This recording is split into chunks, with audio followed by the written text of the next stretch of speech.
Okay, good evening friends. तो अभी हम थर्ड चैप्टर ऑफ गीता शुरू करते हैं।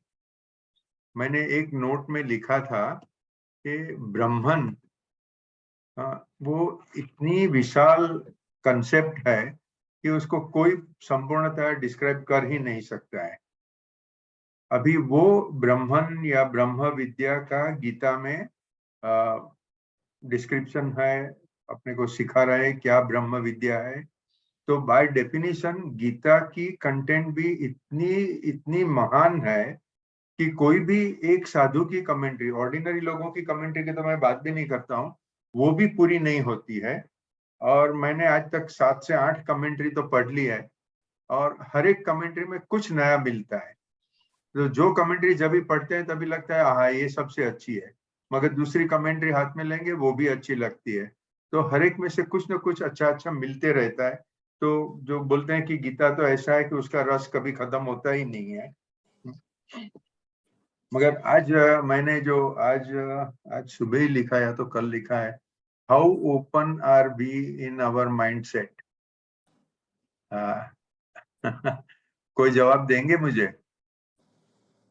If we are open-minded, then for us a Muslim and a Jain are same, a Hindu and a Christian are same, an American, even the Pentagon establishment and a social worker in Mumbai or social worker anywhere in the world are same. ये है मैं इसमें खाली छोटा सा बोलूंगा sir हाँ जी, कि बताइए। रमन महर्षि को पूछा था हाँ कि ये है वो है, कई सब सवाल बहुत बड़ा था। रमन महर्षि का आंसर सिर्फ 3 वर्ड में था। हाँ उनका देयर इज नो अदर। बस, there is only one and there is no other, that is Advait. अगर if there is only one तो ये सब लड़ाई झगड़ा क्यों और कैसे, इसके ऊपर हमने आगे भी चर्चा की है, आज भी थोड़ी करेंगे। और कन्वर्सेशन विद गॉड में मेरे ख्याल से लगभग हर एक वॉल्यूम में इसका जवाब भी दिया है कि अगर अद्वैत है, अगर सबके दिल में ईश्वर एक ही है तो ये सब क्या हो रहा है। और आज मैं एक ट्राई करूंगा कन्वर्सेशन विद गॉड की सीरीज में, एक है कम्युनियन विद गॉड, तो उसमें से कुछ सेंटेंसेस मैं पढ़ूंगा।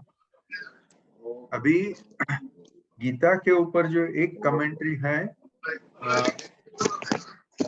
अच्छा बाकी सब लोग म्यूट कर देंगे साहब प्लीज, और जिसको जब भी बात करनी है तो जरूर अनम्यूट करके बात कीजिए, मगर जब तक बात नहीं करते हैं तो प्लीज म्यूट कर दीजिए। Okay, thank you. तो गांधी जी ने और तिलक महाराज ने कहा है कि गीता तो कर्मयोग शास्त्र है। वो कर्मयोग शास्त्र में सेकंड चैप्टर जो है, दूसरा अध्याय, उसका नाम तो है सांख्य योग, मगर उसमें करीब 30 या 39 श्लोक तक सांख्य योग पूरा हो जाता है। मतलब ब्रह्म ज्ञान उसमें भगवान ने अपना उपदेश देने में शुरू में ही अल्टीमेट ट्रुथ बता दिया कि ये है, तू अमर है, मैं अमर हूं, सब लोग अमर हैं। ये बताने के बाद में फिर कर्मयोग शुरू करते हैं। अभी थर्ड चैप्टर जो है उसमें एक कमेंडेटर के हिसाब से कर्मयोग का पूरा डिस्क्रिप्शन कर दिया, सब तरह से समझा दिया है आपको क्या करना चाहिए, क्या ना करना चाहिए, और करने से आपको क्या परिणाम मिलेगा, ना करने से क्या परिणाम मिलेगा। और यहाँ एक इम्पोर्टेंट बात मैं करता हूँ, क्योंकि मैं जब भी ये सब स्पिरिचुअलिटी पढ़ने का शुरू किया था, तभी शुरू शुरू में जो साधु लोग का ज्ञान योग वाले जो होते हैं, वो हमेशा कहते हैं कि आपको मोक्ष तो ज्ञान से ही मिलेगा और कोई रास्ता ही नहीं है। अच्छा, जो भक्ति मार्गी है वो भक्ति मार्गी बोलेगा आप ईश्वर की भक्ति करो तो ही मोक्ष मिलेगा, नहीं तो और कोई रास्ता नहीं है। अभी हम लोग सब गृहस्थ है, तो हमारी तो कोई वो कैपेबिलिटी बनती नहीं है कि हम साधु के साथ चर्चा करें। तो गृहस्थाश्रम में मोक्ष मिल सकता है कि नहीं। तो यहाँ थर्ड चैप्टर में कृष्ण भगवान ने रिपीटेडली कहा है कि आप अपना कर्म करो, कर्म योग करो, आपको जरूर मोक्ष मिलेगा। कर्मयोग कैसे करने का एक ही शर्त है, निष्काम कर्मयोग, बस। और कोई शर्त नहीं है। अभी और कोई नहीं है, शब्द बोलने में छोटे लगते हैं, मगर वो एक बड़ी चीज होती है कि हमें जो भी कर्म करते हैं उसमें अपने लिए कोई कामना नहीं है। कामना है तो दूसरों के भले के लिए ही है।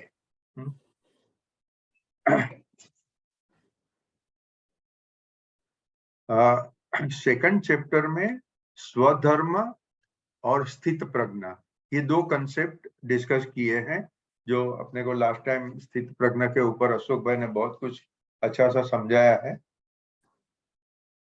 यहाँ मैं एक लिबर्टी लेता हूँ कि गीता की, मेरी एक आदत है कि मैं जो भी पुस्तक पढ़ता हूँ वो समय पर मुझे जो भी विचार आते हैं वो मैं कमेंट में लिखते रहता हूँ। तो ये कमेंट जो मैंने है लिखी है, मैं बात करता हूँ कि गीता स्वधर्म को बहुत वजूद देती है। अभी अर्जुन का धर्म था युद्ध करने का।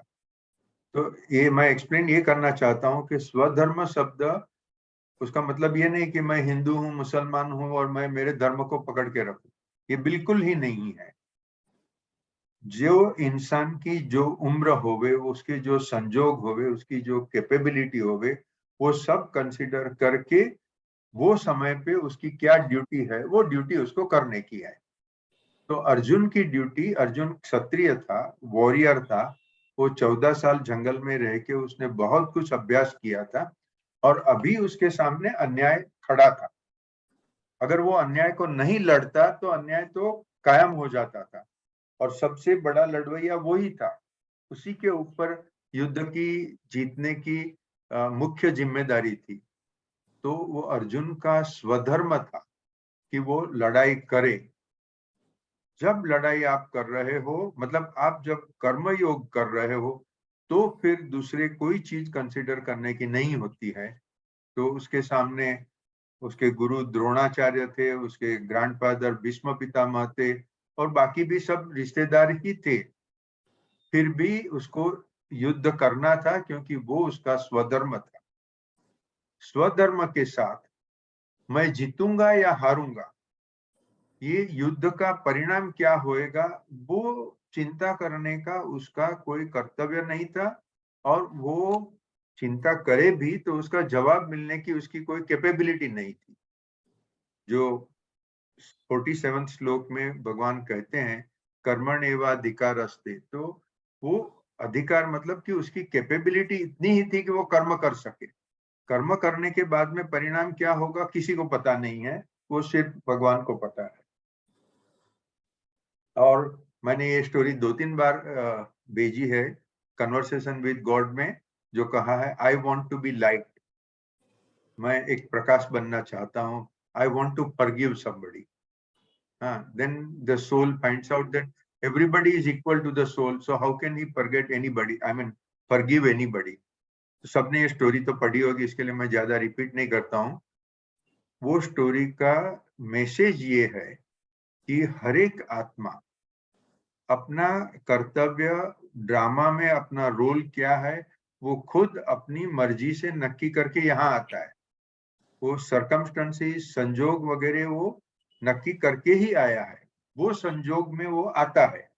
जैसे अर्जुन के सामने एक महायुद्ध का संजोग आ गया, अभी वो युद्ध करेगा कि नहीं करेगा वो उसकी फ्रीडम है, कर्म करने में उसकी फ्रीडम है। मगर बाकी पूरा सरकमस्टेंसेस, जैसे बोलते हैं ड्रामा के प्रोड्यूसर है, तो प्रोड्यूसर ने करके ही रखा था और वो प्रोड्यूसर खुद था। अर्जुन खुद प्रोड्यूसर है, अर्जुन खुद एक्टर है। मैं खुद मेरे जीवन के ड्रामा का प्रोड्यूसर भी मैं हूँ, एक्टर भी मैं हूँ, दर्शक भी मैं हूँ, तो ऑडियंस भी मैं हूँ, सब कुछ मैं हूँ। यही अद्वैत का सिद्धांत है। अभी ये हमें स्वीकार नहीं होता है। जो आदमी जिंदगी में सक्सेसफुल होता है वो तो जल्दी से स्वीकार कर लेता है कि हाँ हाँ ये तो मेरी कैपेबिलिटी की बात है। मगर जिसकी जिंदगी में बहुत तकलीफें आती है, और कुछ तकलीफें ऐसी आती है कि आदमी परेशान हो जावे, एकदम निराश हो जावे, फ्रस्ट्रेट हो जावे, फिर उसे ये कहो कि भैया अद्वैत के हिसाब से तुम्हें जो भी तकलीफ आ रही है वो तुमने ही प्लान की हुई है, तो वो उठ के अपने को चप्पल मारने को दौड़ेगा। वो कोई मान नहीं सकेगा कि भाई ये मेरी जिम्मेदारी है। अभी इसका, और हम मेरे से, मैं भी गृहस्थ हूँ, मेरे भी जीवन में चैलेंजेस आती हैं, सगे संबंधी है, किसी के घर में कोई तकलीफ आती है, किसी के घर में और कोई तकलीफ आती है। जिसने गीता का पाठ 20-24 साल की उम्र में एक बार कर लिया है और उसके बाद 2-3 बार रिपीट किया है, तो उसको जब तकलीफ आएगी तो वो अच्छी तरह से सहन कर सकता है।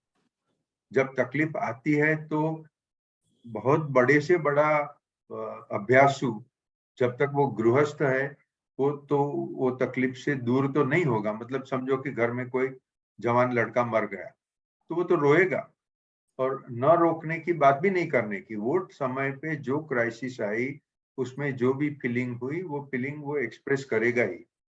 मगर जो गीता का अभ्यासु है या तो उपनिषद का अभ्यासु है, उसको वो दुख धीरे धीरे जल्दी से निकल जाएगा। और लोग मैंने देखे हैं कि वो दुख आया, उसके बाद में 2-2 साल, 5-5 साल तक रोते ही रहते हैं कि मुझे क्यों ऐसा, व्हाई मी। कि this question is a very common question, भाई भगवान ने मुझे क्यों किया। भगवान को कोई दिलचस्पी नहीं है कि एक आदमी को पनिशमेंट करे, दूसरे को वो फुलहार पहनावे या तो दूसरे को रिवॉर्ड करे, ऐसा कोई सवाल नहीं है।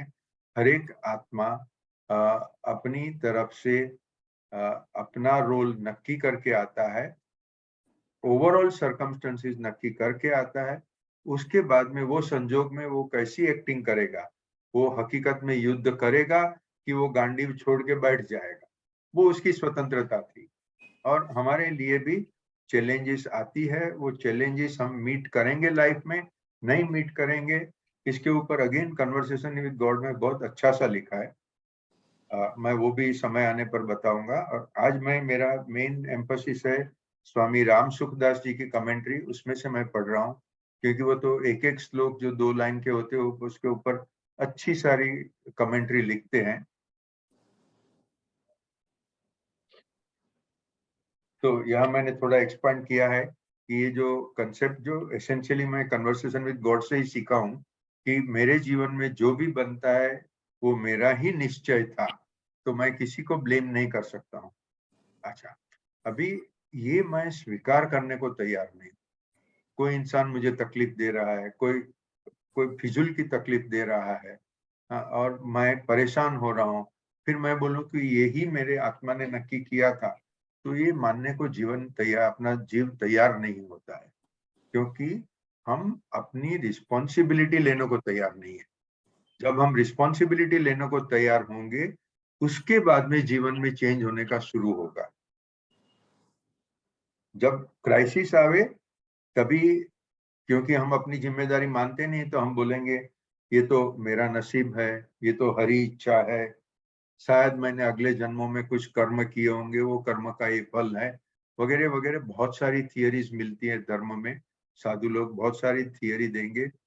कोई भी साधु अद्वैत की बात नहीं करते हैं, एक्सेप्ट जो स्वामी सर्वप्रियानंद जी है, तदात्मानंद जी है, ऐसे जो चिन्मयानंद जी है, वो भी कुछ समय में ही अद्वैत की बात करेंगे, बाकी समय में अद्वैत की बात नहीं करेंगे। लोगों को भगवान है, भगवान तुम्हारे नसीब का विधाता है, भगवान तुम्हें कर्म फल देगा, भगवान तुम्हें, अगर तुम गलत करोगे तो भगवान सजा करेगा। ये सब चीज लोगों को मानने को अच्छी लगती है, क्योंकि उसमें उसकी खुद की कोई जिम्मेदारी नहीं आती है एक्सेप्ट फॉर द कर्म। मगर ये सही नहीं है। सही तो, मतलब अगर हम प्योर उपनिषद से जावे, तो सही तो ये ही है कि हमने सब कुछ नक्की किया था, उसके बाद में हम सब कुछ भूल गए। क्यों भूल गए, वो भी डेलिबरेटली भूल गए, ये भी हमने आगे डिस्कस किया हुआ है। अच्छा, अगर हम भूल गए तो उसके बाद में वापस याद कैसे करनी है, तो उसके रास्ते हैं। कृष्ण भगवान ने 3 रास्ते बताए, वो सब अपनी, अपना जो पूरा नॉलेज है, एज आत्मा वी आर ओमनीपोटेंट, ओमनीसायंट, हमारी पूरी शक्ति है, हमारा पूरा नॉलेज है, वो उसको याद करने के तरीके हैं। गृहस्थ के लिए कर्मयोग है, साधु के लिए ज्ञान योग है, और भक्ति योग सभी के लिए है। उसके सिवाय भी है जो दिनकर जोशी ने कहा था एक बार कि भगवान के पास पहुंचना मतलब समझो आपको राजमहल जाने का, तो राजमहल पर जाने का राजमार्ग भी है। वो राजमार्ग के 3 पट्टे हैं, तो उसमें ज्ञान योग, कर्मयोग, भक्ति योग आ गया।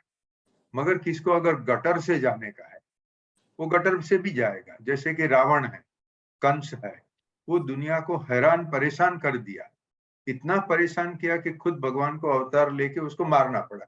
मगर भगवान ने जिसको मारा उसका मोक्ष हो ही गया। ओके, तो ये मोक्ष हुआ गटर मार्ग से। ठीक है, तो हम गटर मार्ग की चर्चा नहीं करते हैं। और यहाँ मैं एम्फसाइज यही करता हूँ कि भले कितने भी साधु, भले कितने भी भगत लोग कुछ भी कहे, कृष्ण भगवान का ये कहना है कि अगर आप निष्काम कर्म योग करोगे तो आपको मोक्ष जरूर मिलेगा। तो वैसे तो ये 3rd चैप्टर की समरी पूरी हो गई, मगर ठीक है, उसमें और भी बहुत सारी बातें हैं, तो हम आगे बात करते हैं।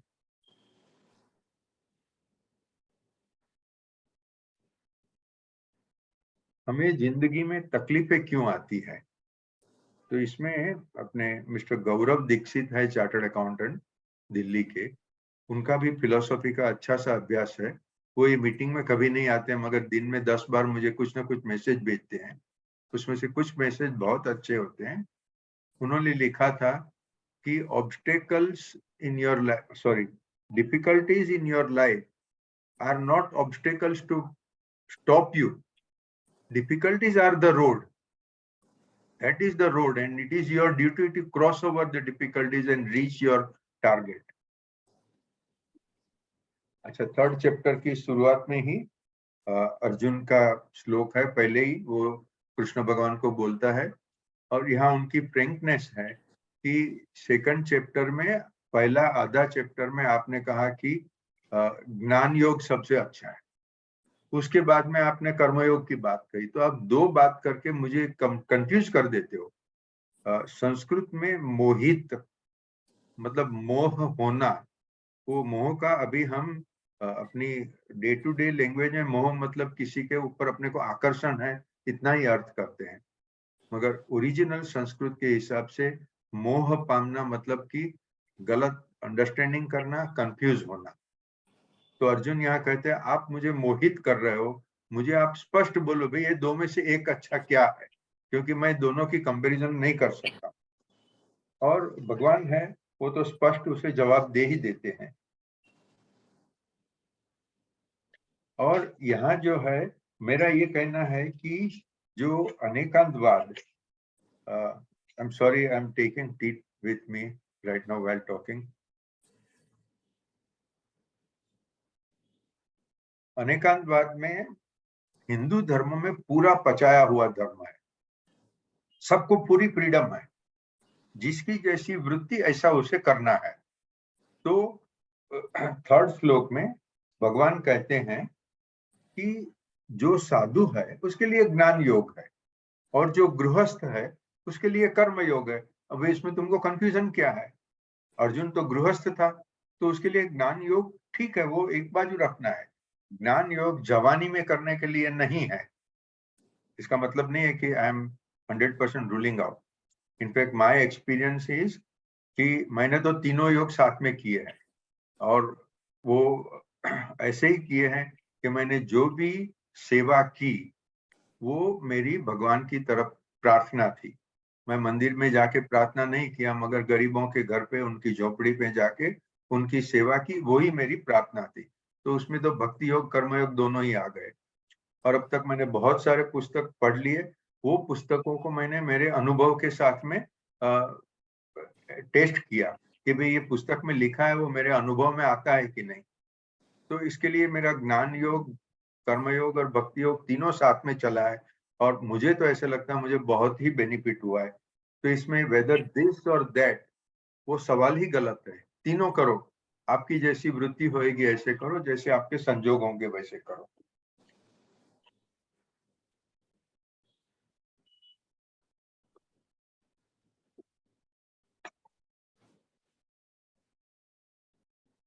इनका ये कहना है, ज्ञान योग मतलब, ये श्लोक में तो कुछ ही कहते हैं भगवान, मगर राम सुखदास जी और भी आगे कुछ बहुत कहते, क्योंकि वो तो बहुत पहुंचे हुए साधु थे।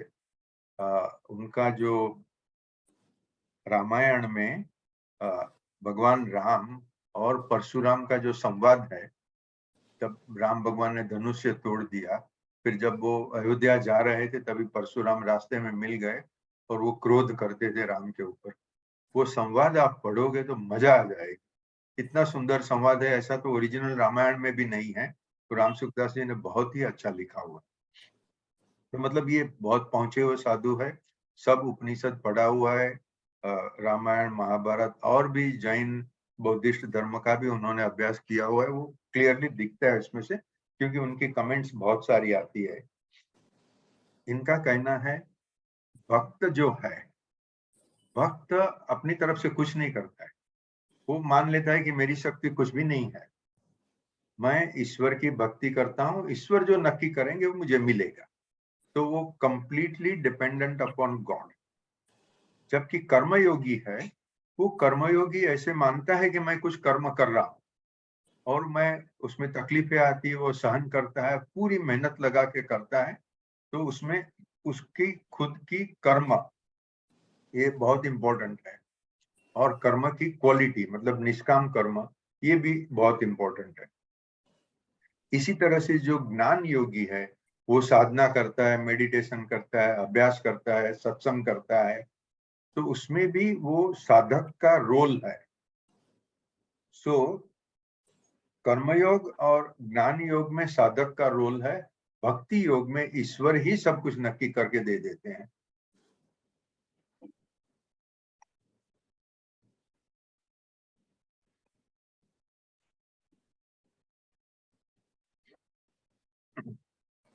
हम कर्मयोग क्यों कर रहे हैं? जो भी आदमी कर्मयोग कर रहा है, जो भी आदमी सेवा कर रहा है, वो ये मानता है कि जगत है, संसार है, वो सही है। संसार में कुछ लोग दुखी है और वो दुखी लोगों को उनकी सेवा करना ये मेरा कर्तव्य है। तो संसार को सही मान के चलने वाला है वो कर्मयोगी है। जबकि जो ज्ञान योगी है, ज्ञान योगी कहता है कि ये संसार तो ड्रामा है, ये इल्यूजन है, ये प्रोजेक्शन है, उसका कोई महत्व नहीं है। तो वो संसार को छोड़ के मेडिटेशन में बैठ जाते हैं।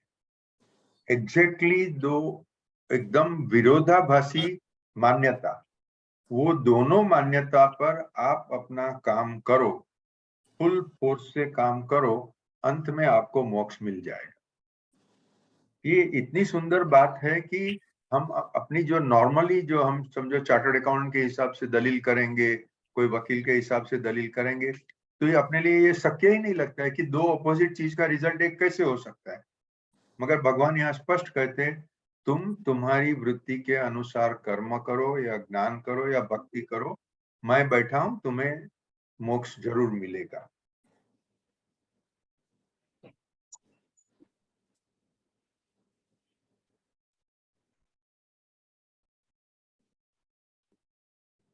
मैं चौथे श्लोक पर बात करता हूँ। अगर किसी के पास स्वामी राम सुखदास जी की कमेंट्री है तो बहुत अच्छा है, नहीं तो और कोई भी।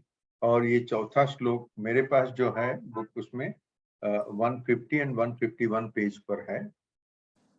यहाँ भगवान कहते हैं कि कोई आदमी अगर कुछ काम करता ही नहीं है, समझो रिटायर होके बैठ गया, रिटायर भी नहीं हुआ है, जवान है, उसको कमाने की भी जरूरत है, फिर भी वो कुछ काम नहीं कर रहा है, तो इसका मतलब ये नहीं है कि वो साधु हो गया या तो निष्कर्मता का जो भगवान का उपदेश है वो कर रहा है। नहीं, वो गलत बात है।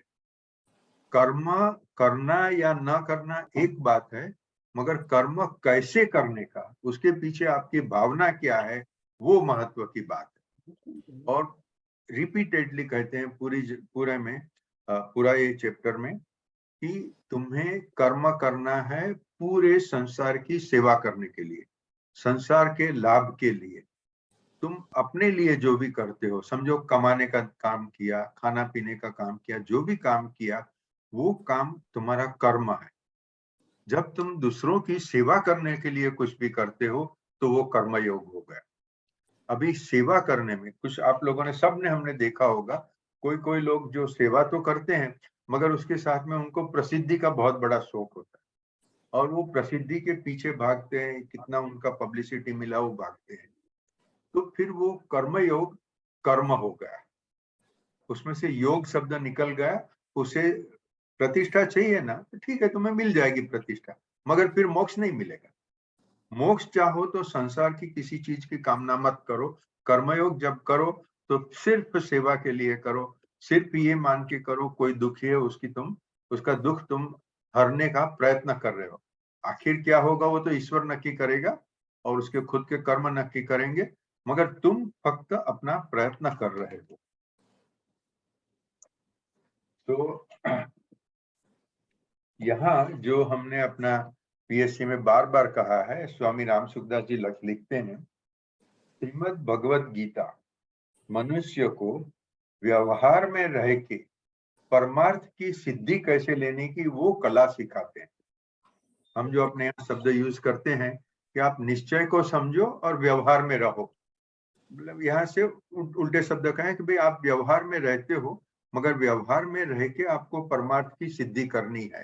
तो मतलब ये जो सूत्र अपने यहाँ बोला था, किसी ने बोला कि मैंने रश्मिन ने ये स्टेटमेंट कहा है, ये मेरा खुद का स्टेटमेंट नहीं है, मैंने भी कोई ना कोई ऐसे धार्मिक ग्रंथ में पढ़ा है, उसी में से मैं बोला हूँ कि गीता आपको कहती है कि तुम अमर हो, तुम खुद भगवान हो। ये तो सेकंड चैप्टर में पहले ही कह दिया भगवान ने। वो कह के फिर कहते हैं कि तू तेरा कर्तव्य कर। कर्तव्य कर मतलब व्यवहार आ गया, व्यवहार करो और परमार्थ को पाओ।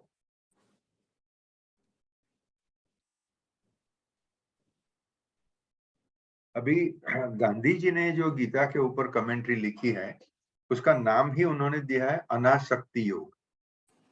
अन आसक्ति, मुझे जिसमें आसक्ति नहीं है वो अनासक्ति हुई। तो ये अनासक्ति कैसे डेवलप करने की ये विद्या है गीता में। और निष्काम कर्म योग मतलब भी सेम, मुझे किसी में कामना नहीं है, उसका मतलब मुझे किसी की आसक्ति नहीं है, ना मुझे पद चाहिए, ना प्रतिष्ठा चाहिए, ना पैसा चाहिए, कोई भी चीज मुझे नहीं चाहिए। मैं सिर्फ ईश्वर की भक्ति के कारण, ईश्वर के रूप, ईश्वर के संतान दुखी लोगों की सेवा कर रहा हूँ। ये अगर समझ में आ गया और इसी के कारण अगर सेवा करते हैं तो वो उसका कर्म योग है।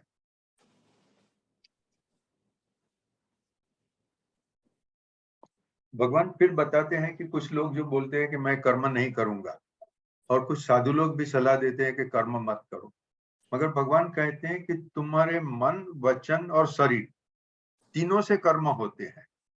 तो ये अपना मन तो कभी बंद होता ही नहीं है, एक्सेप्ट कि जब ड्रीमलेस डीप स्लीप में होंगे तभी हमारा मन काम नहीं करता है। अभी मैं बातें कर रहा हूँ, मेरा मन काम कर रहा है। आप लोगों में से 10 लोग समझो सुन रहे हैं, उसमें से 2 लोग को दूसरे भी कुछ ख्याल आते हैं कि अरे शाम को मेरे को ये काम पूरा करना है। तो मन तो सतत दौड़ता रहता है। कोई भी इंसान नहीं कह सकता है कि मैंने मेरे मन को स्थिर कर दिया, मेरा मन अभी मनोनाश हो गया। ये तो बहुत बड़े साधुओं की बात है।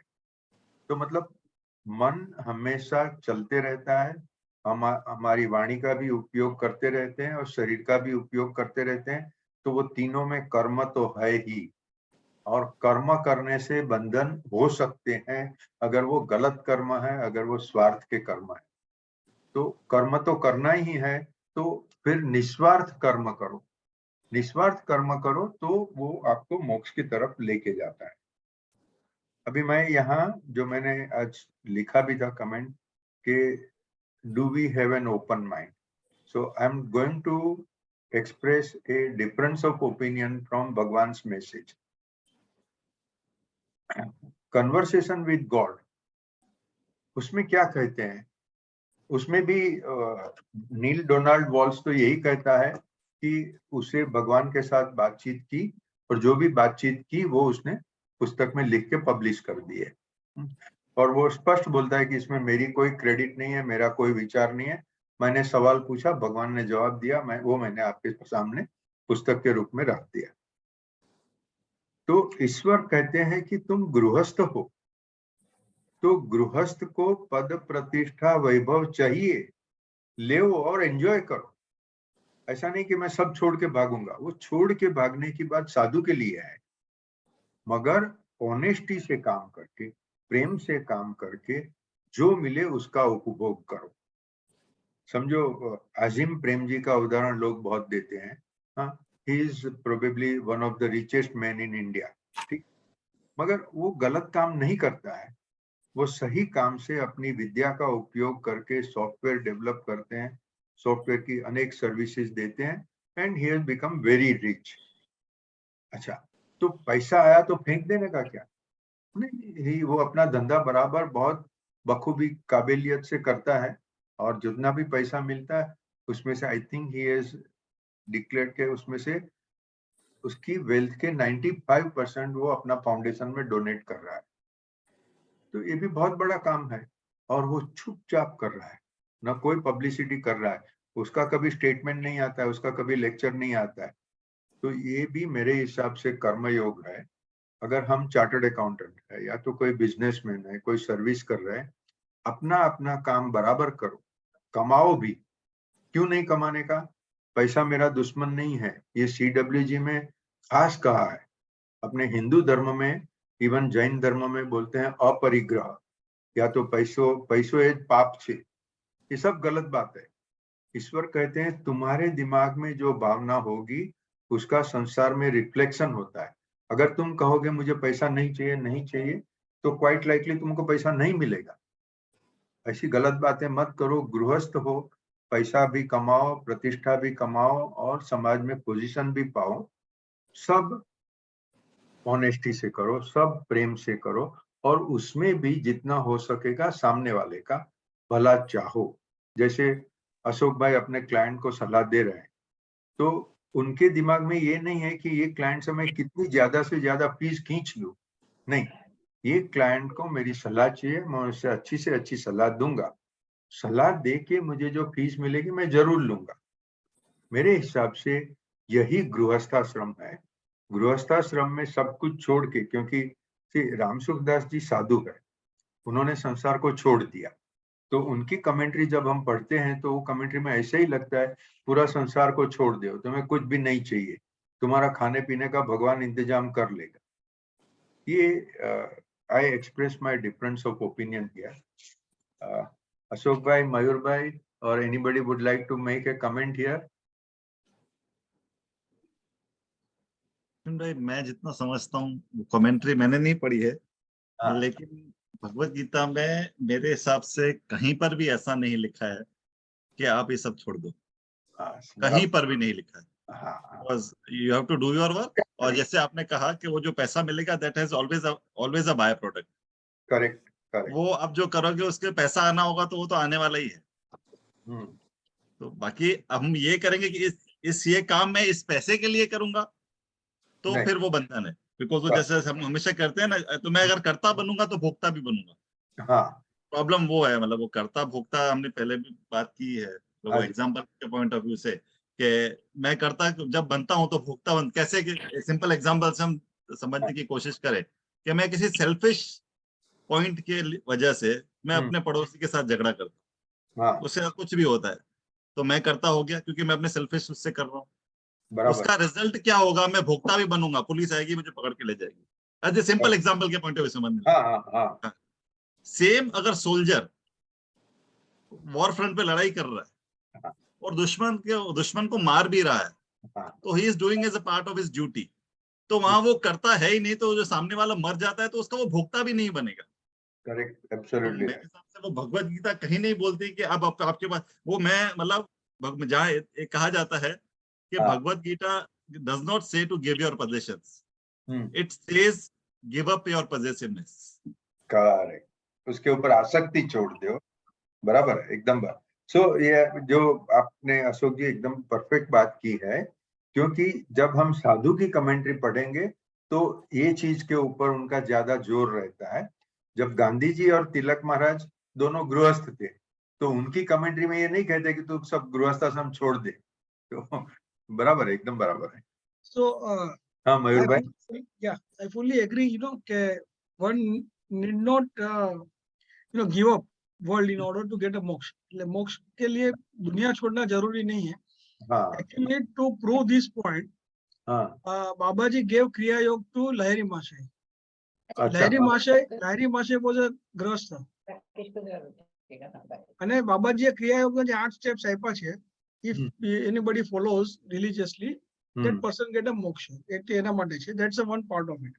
બરાબર. Now coming to જે તમે કીધું કે પૈસો ખરાબ નથી, પણ ખરાબ રસ્તે આવેલો પૈસો ખરાબ છે. Correct, exactly. બાકી as long as we are in the sansar, we are grahastha, it is our duty, it's our સ્વધર્મ. બરાબર છે. So ધર્મ, મોક્ષ, કામ અને અર્થ, તો અર્થ પણ જરૂરી જ છે. જે બરાબર. 4 પાયા છે, તો એના માટે એટલે આપણે ઋણાનુબંધ જે લોકો આપણા પર નિર્ભર છે, જે આપણી સાથે જોડાયેલા છે, એમાં પછી ફર્સ્ટ તો immediate family, but when we extend it તો સોસાયટી પણ આવી જાય છે, જેની પ્રત્યે આપણું કર્તવ્ય છે. તો આજે સપોઝ ભગવાને આપણને એબિલિટી આપી છે, તો we should earn, not even for us, maybe for so many families. આજે આપણે એન્ટરપ્રિનર છીએ, તો આપણા હું ક્યારેક એમ જ વિચાર કરું કે આપણે ઘણી વખત તમે ફિલોસોફી ગ્રુપમાં we had discuss, you know, early days of my career, whether I should go for a job or this. Yeah. And I always, today I realize that how, you know, true that decision was.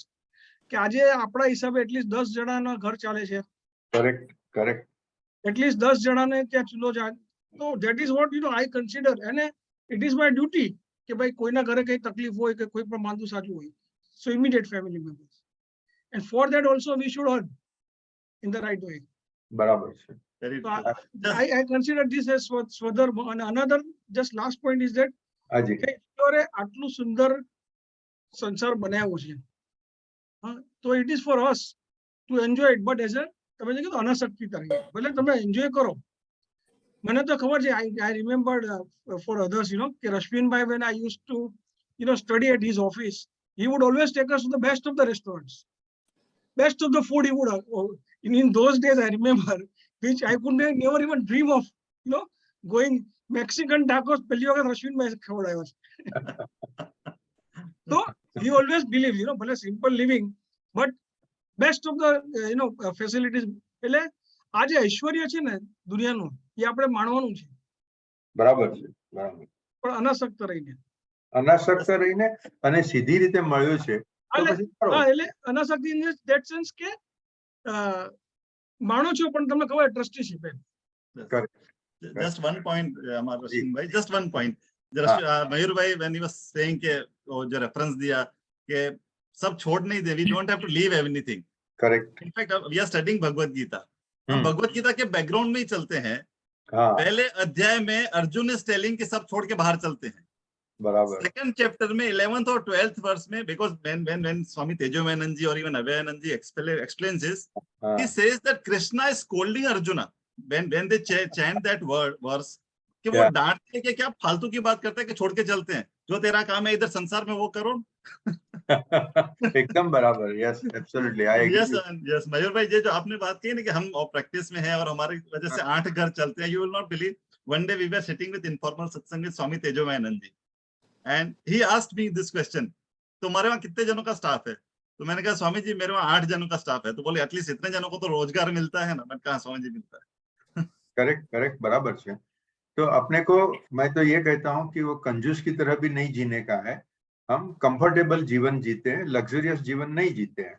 और comfortable जीवन जीने के बाद में जो भी हमारे से हो सकती है सेवा करते हैं, यही बराबर. जब सेवा करते हैं तो सेवा हमारी भक्ति है और उसमें हमें कोई भी कामना नहीं है. बस इतना बराबर है मेरे हिसाब से. This is the right balance. I still remember Rashwinbhai once, you know, Rashwinbhai talked about the car. Would you like to, what would you think of buying say BMW or something, you know? And Rashwinbhai said, no, car is comfort, you have to have a comfort, but that doesn't mean you go up today also, you know, when I think of spending something, then I'm saying comfort, to the level of comfort it's okay, but to the level of, you know, indulging into something extravaganza, and like આના કરતા આટલું તો એને દાન આપી દે તો better છે. Correct. Ashok भाई, एक क्वेश्चन आपके लिए है. ये जो हम स्वधर्म की बात करते हैं सब बराबर है, तो विथ रेफरेंस टू दैट भगवान ने गीता में वो भी कहा कि सर्वधर्मान परित्यज्य मामेकम शरणम व्रज. ये आप कैसे उसको बैलेंस करेंगे? यस, मैं सर इसको ऐसे बैलेंस करूंगा कि हमने पहले जब एक बार हमने डिस्कस किया था तो भगवान 4 तरीके में कैटेगराइज करते हैं, और जब हमने अपने आप को देखा था body, mind and intellect and the spiritual personality, और हम भी व्यवहार में उसी तरीके से बात करते हैं कि मैंने खाना खाया, मतलब मैं बात करता हूँ अपने शरीर के बारे में बात कर रहा हूँ, मैं सुखी हूँ मतलब मैं मन की बात कर रहा हूँ, और जब आज मेरी बुद्धि काम नहीं कर रही तो मैं इंटेलेक्ट लेवल पे बात करता हूँ। जब भगवान में अंतर को किसी चीज में देखते ही नहीं है, मतलब वो मन, शरीर, मन और उससे तो ऊपर ही उठ चुके हैं, तो हर चीज को वो अपने आप में ही देखते हैं। तो जहां पे वो तो बहुत बार आता है, इवन स्वामी चिन्मयानंद जी की कमेंट्रीज में स्टार्टिंग इनिशियल वाले फ्रेज में वो बता देते हैं कि जहां पर भी भगवान बोलते हैं कि सब मेरे को समर्पित कर दो, he is not talking about a blue boy from Vrindavan, he is always talking about that higher ideal, the Brahman, the supreme, the self, the reality. तो जब उसकी बात कर रहे हैं, ऐसा नहीं वो भक्ति के पॉइंट ऑफ व्यू से उसको अलग तरीके से प्रेजेंट किया जाता है उस श्लोक को, जैसे मैं समझ रहा हूँ। वो भक्ति के पॉइंट ऑफ व्यू से देखेंगे तो वो अलग श्लोक है, पर वो ज्ञान के पॉइंट ऑफ व्यू से देखते हैं तो हम भी जैसे कर्मयोग की बात करते हैं कि इवन इसमें भी कहते हैं, इस 3rd चैप्टर में भी श्लोक आता है कि मेरे को ध्यान में रख के सब करो। द पॉइंट इज कि वो have that higher ideal in your mind and then do whatever you want. ये मेरा मानना है सर। रश्मिन भाई आपका क्या मानना है? पहले what is your thought? No, it's a contradiction according to me. What is the contradiction? भगवान का अहंकार है ये कि सब कुछ छोड़ के मेरे शरण में आ जाए।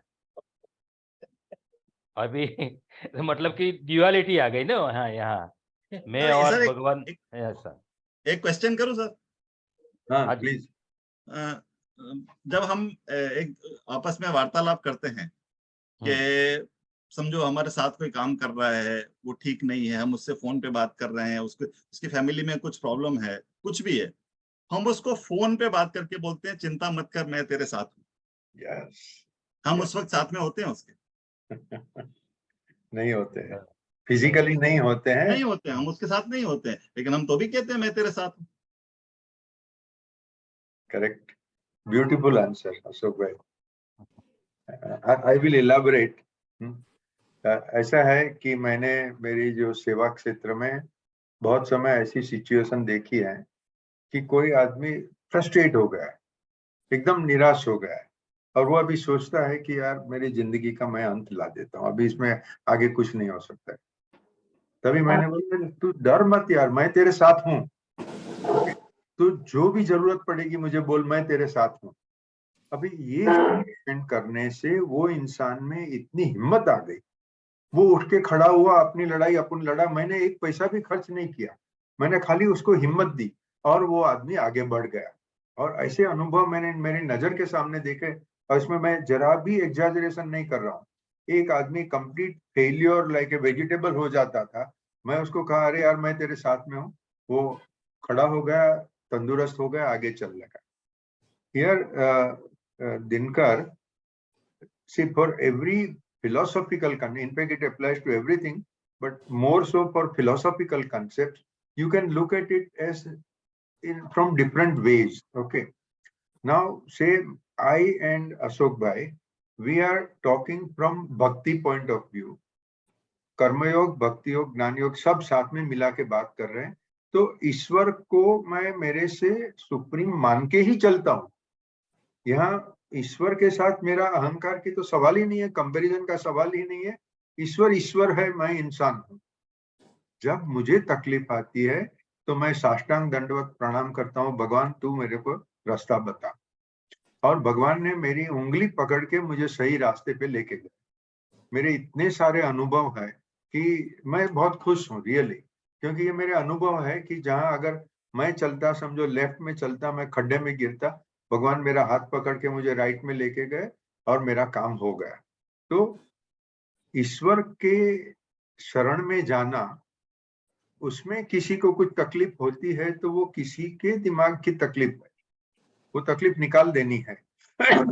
और अभी ये अपना जो अद्वैत धर्म है ना, वो it can be quite confusing, exactly what Dinkar you have asked, but we have to understand at Nishchaynay Dinkar himself is God, period.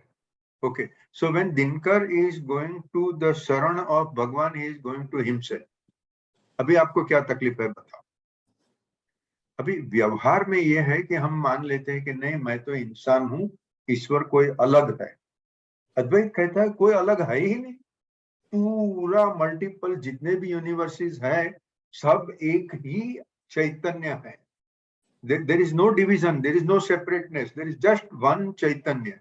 तो आप किसके शरण में जा रहे हो? कोई इसमें न अहंकार है, न द्विधा है, न कुछ भी है। मतलब मेरे हिसाब से मुझे साष्टांग दंडवत करने में मुझे पहला कौन सिखाया था, दिनकर याद है तुमको? नहीं सही। अतुल भट्ट। रिमेम्बर मैं मित्रों, मैं आपके साथ एक्सपीरियंस शेयर करूंगा। जब भी हम लोग 21-22 वर्ष की उम्र के थे और दिनकर जोशी एक फर्म में सीए का आर्टिकलशिप कर रहा था, मैं दूसरी फर्म में कर रहा था। तो दिनकर तो मेरा पुराना फ्रेंड है, तो दिनकर को मिलने को मैं उसकी ऑफिस में गया था। तो उसका दूसरा कलीग था अतुल भट्ट, वो भी सीए कर रहा था। तो कुछ बातों बातों में जैसे कोई बोलता है ना, अरे मुझे कोई अहंकार नहीं है, ऐसा वो अतुल ने कुछ स्टेटमेंट किया होगा। मैं बोला यार तू अहंकार की बात करता है ना, साष्टांग दंडवत करके बता। वो उधर ऑफिस में ही सीधा साष्टांग दंडवत कर दिया। मैं तो चुप हो गया। और आज वो 50 साल हो गए वो बात के, मुझे अभी तक याद है।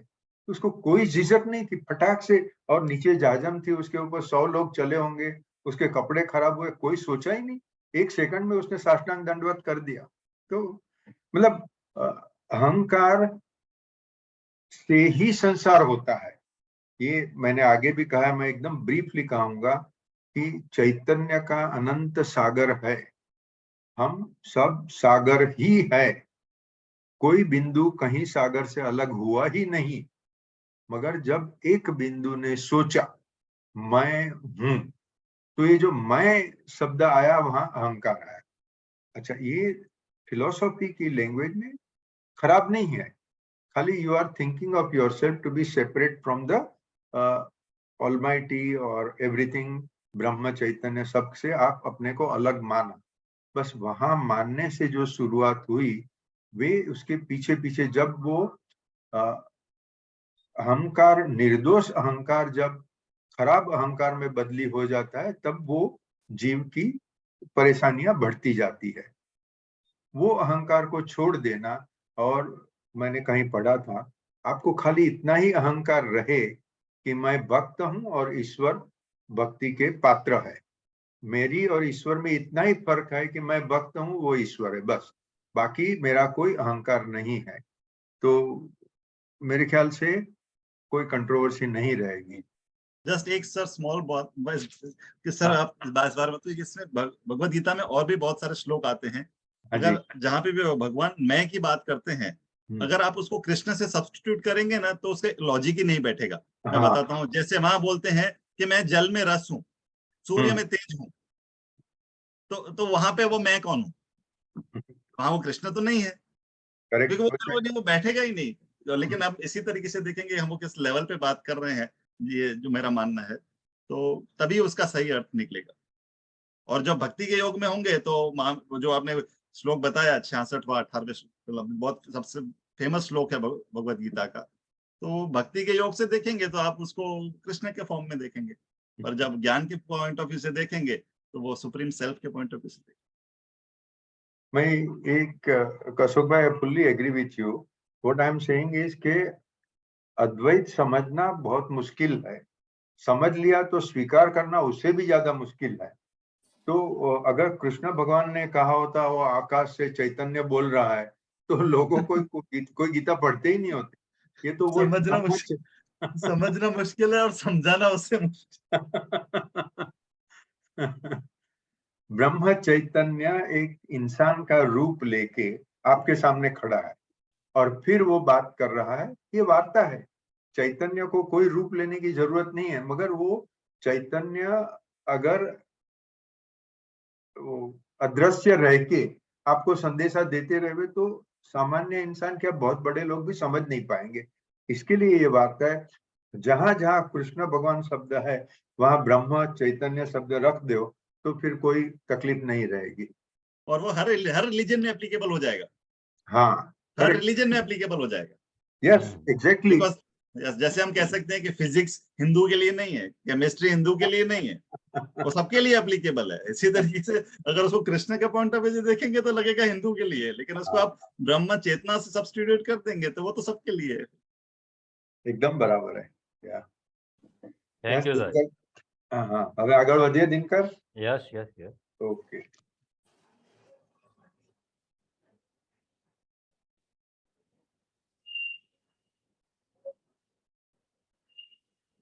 तो ये रामसुखदास भी ये तो कहते ही हैं कि आप खुद ईश्वर हो, आपने गलती से अपना देह को खुद मान लिया है। हम अपने शरीर, मन, बुद्धि, अहंकार को अपना व्यक्तित्व मानते हैं, मगर अद्वैतवाद यही कहता है, गीता भी यही कहती है, रामसुखदास जी भी यही कहते हैं कि तुम तो ब्रह्म चैतन्य हो, तुम भूले हो, तुम अपने आप को इंसान समझते हो और इंसान का संसार के साथ संबंध है, तो ये जीव और जगत का संबंध मान के आप चल रहे हो। अभी ये मैजिकल ट्रिक ये है गीता की कि तुम कर्म करो, संसार को सही मान के संसार की सेवा करो। वो सेवा करने से तुम्हें पता चल जाएगा कि संसार है ही नहीं, जो है वो फक्त चैतन्य है, चैतन्य के सिवाय कोई भी चीज नहीं है। और प्रकृति के लिए रामसुखदास जी कहते हैं, अभी इसमें मैं मेरा ही इलस्ट्रेशन ऐड करता हूँ कि जब भी हम फिल्म देखने को जाते हैं तो फिल्म शुरू होवे उसके पहले तो सामने व्हाइट पर्दा रहता है, और उसके ऊपर जब फिल्म शुरू होती है तभी अपने को पर्दा नहीं दिखता है, और वो फिल्म में शायद भयंकर आग लगे, भयंकर वॉर होवे या फ्लड, तो पर्दे को कुछ नहीं होता है, पर्दा न जलता है न गीला होता है, वो फिल्म में ही जो होता है वो होता है। और फिल्म हर क्षण बदलती है, एक सेकंड में 16 पिक्चर से ज्यादा पिक्चर बदलते हैं, इतनी झड़प से बदलती रहती है। इसी तरह से हमने आगे एक इलस्ट्रेशन का बात किया रिवर का, वो गंगा कहाँ से निकली, कहाँ समुद्र में मिल गई।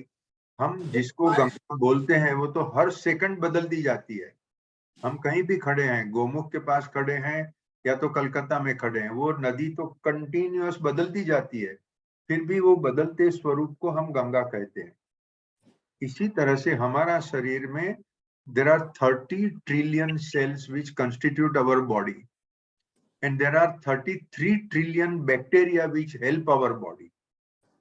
So अभी वो 33 ट्रिलियन बैक्टीरिया हमारे शरीर में है, मतलब हमारे शरीर के सेल से ज्यादा तो बैक्टीरिया हमारे शरीर में है, और ये सब का कंटिन्यूअस प्रोसेसिंग चलते ही रहता है। प्रकृति हर क्षण बदलने वाली है, आत्मा स्थिर है, उसे कुछ भी नहीं हो सकता है, ना पानी गीला कर सकती है न अग्नि जला सकता है। तो अगर हम समझे कि मैं आत्मा हूं तो ये निश्चय की बात हो गई। अभी हम तो ये मानने वाले नहीं है, क्योंकि अभी मुझे भूख लगेगी, शाम हो गई है, और आत्मा को तो भूख लगती नहीं है, तो मैं तो अपने आप को भूख लगी मान के खाने को बैठ जाऊंगा। ठीक है, तो ठीक है, ये व्यवहार है, हम व्यवहार में रहते हैं और व्यवहार करेंगे, मगर वो निश्चय जब क्राइसिस आती है तभी हमें बहुत मदद करता है। दूसरा, जब हमें लालच होती है कि समझो एक क्लाइंट मेरे पास आया, उसे कुछ गलत काम करना है, ठीक है, अगर मैं गलत काम की सलाह दूंगा तो वो 10 लाख रुपया मुझे फी देगा, प्रेम से देगा। मैं बोलूंगा यार ये तो गलत है, नहीं कर सकते हो, तो वो उठ के खड़ा होके चला जाएगा, मुझे 1 रुपया भी नहीं मिलेगा। अब ये लालच के समय में अगर मेरा निश्चय न मेरे दिमाग में स्थिर है तो मैं वो लालच के वश नहीं होऊंगा, और वो भले क्लाइंट चला गया तो चला गया, क्योंकि मुझे पूरा विश्वास है कि मेरे कर्म के कारण मेरे नसीब में जो पैसा है मुझे मिलेगा, मुझे उसमें कोई फिक्र की चिंता नहीं है। और मैं यहाँ एक एक्चुअल मेरा एक्सपीरियंस शेयर करूं। एक बहुत बड़े इंडस्ट्रियलिस्ट मेरे पास आए थे, जो मतलब न्यूज़पेपर में महीने में 2 बार नाम आते हैं ऐसे इंडस्ट्रियलिस्ट। सो एक्चुअली पहले तो उसने अपना चार्टर्ड अकाउंटेंट भेजा, जिसको कुछ तो दुबई इंडिया का सब ट्रांजैक्शन करने का था, वो एक्चुअली गलत ही था। मैंने उसको मना कर दिया, भाई मैं तो सलाह नहीं दूंगा आपको। तो इंडस्ट्रियलिस्ट ने सोचा ये मुझे ना बोलने वाला कौन है, तो वो खुद आया मुझे मिलने। ओके, वो सामने बैठ के बोला मेरे को ये करने का है। मैंने बोला साहब मैं तो ये नहीं बता कराऊंगा आपको, मैं ये सलाह बिल्कुल नहीं दूंगा। अरे क्यों नहीं दोगे, तुम मांगो उतनी फी मैं दूंगा। तभी मैं बोला कि साहब मैं ये सोचता हूँ कि मेरे दोनों कंधे पर भगवान बैठा है और भगवान सतत देख रहा है कि मैं क्या कर रहा हूँ, तो मुझे आपका पैसा नहीं चाहिए, आप माफ कर। वो आदमी चला गया, मगर उसकी ऑफिस में इंस्ट्रक्शन दे दिया कि देखो अभी गलत काम करना है तो संघवी के पास नहीं जाने का, सही काम करने का है तो संघवी के पास ही जाने का और किधर नहीं जाने का। तो ये निश्चय जानने का फायदा उतना ही है और ज्यादा फायदा नहीं है, मगर ये इतना फायदा भी बहुत बड़ा हो जाता है, उसके परिणाम भी बहुत कुछ अच्छे हो जाते तो हनुमान जी ने भगवान को कंधे पे बिठाया।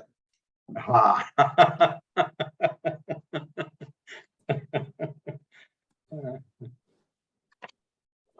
ये राम सुखदास जी तो कहते हैं कि जो हम संसार के भोग भोगते हैं, उसमें कुछ भोग ऐसे होते हैं हम दिमाग से सोचते हैं, मगर हमें तो वो कर नहीं सकते हैं क्योंकि हमें संसार की शर्म आती है। तो वो कहते हैं कि मतलब समझो कि किसी आदमी ने दिखावा किया कि वो तो ब्रह्मचारी है, मगर उसके दिमाग में सतत स्त्री के विचार ही आ रहे हैं, और स्त्री होगी तो उसको पुरुष के विचार ही आ रहे हैं। ठीक है, तो भगवान तो उसको झाड़ते हैं कि जो आदमी शब्दों से कुछ बोलता है और मन से दूसरा ही कुछ विचार करता है, वो तो मूर्ख है, मूढ़ है, और उसका परिणाम खराब ही होगा। मतलब हमें मन, वचन, कर्म तीनों से शुद्ध रहने का प्रयत्न करने का है। कर्म से शुद्ध रहना इजी है, हम रह सकते हैं क्योंकि समाज की शर्म हमें लगती है। वचन से भी रहना शक्य है, मगर मन से रहना सबसे ज्यादा मुश्किल है, ये राम सुखदास जी खास कहते हैं।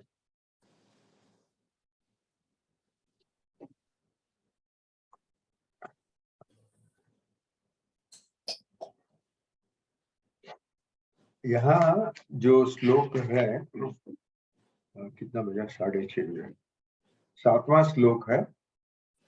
तो राम सुखदास जी खास कहते हैं कि Krishna, Tripti ben, okay ben, see you next time.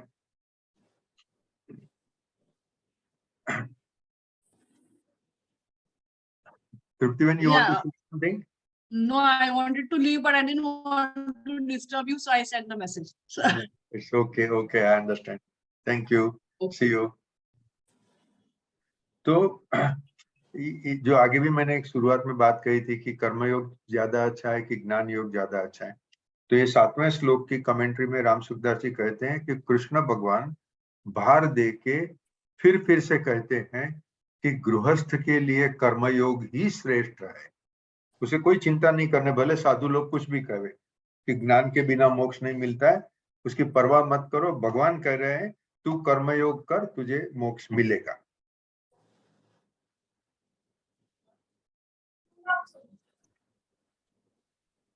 और इसमें जो आगे हमने थोड़ा बात किया था कि जब हमें कामना होती है तो कामना दो तरह की है।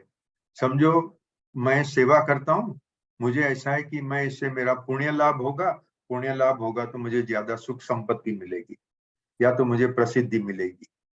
ये हुई मेरे स्वार्थ की कामना। दूसरी कामना है कि मैं धर्मपुर के जंगल में जा रहा हूँ और मेरी इच्छा है कि वो धर्मपुर के गरीब लोग सुखी होवे, उनकी जरा आय बढ़े। तो यहाँ कहना ये है, पहले तो मैं इलस्ट्रेशन ही दे देता हूँ। गांधी जी को स्वतंत्रता चाहिए थी, उन्होंने अपनी रोरिंग सॉलिसिटर प्रैक्टिस छोड़ दी और वो स्वतंत्रता के यज्ञ में कर्मयोग में लग गए। अच्छा, स्वतंत्रता चाहिए थी, मगर उन्होंने स्पष्ट कहा था कि स्वतंत्रता भी मुझे अहिंसा और सत्य के सेक्रीफाइस करके नहीं चाहिए।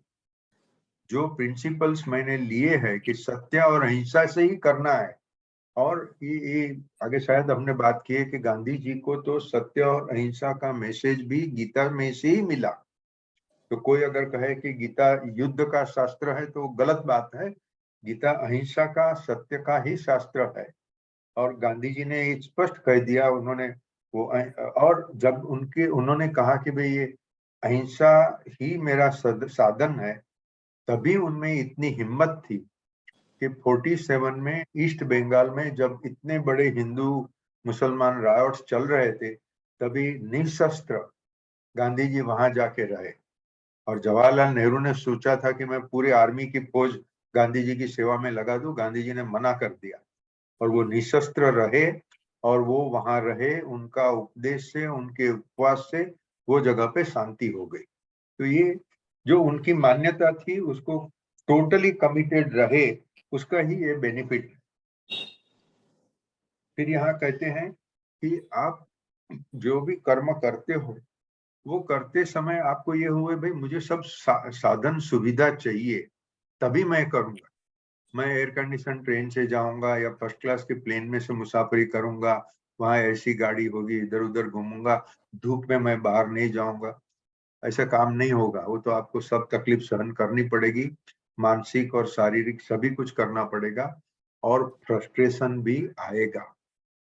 मैं तो ये मानता हूँ कि frustration, when you get frustrated in your seva karma, it means you are doing at the highest level, and a frustration can become a turning point, and through the frustration when we continue our services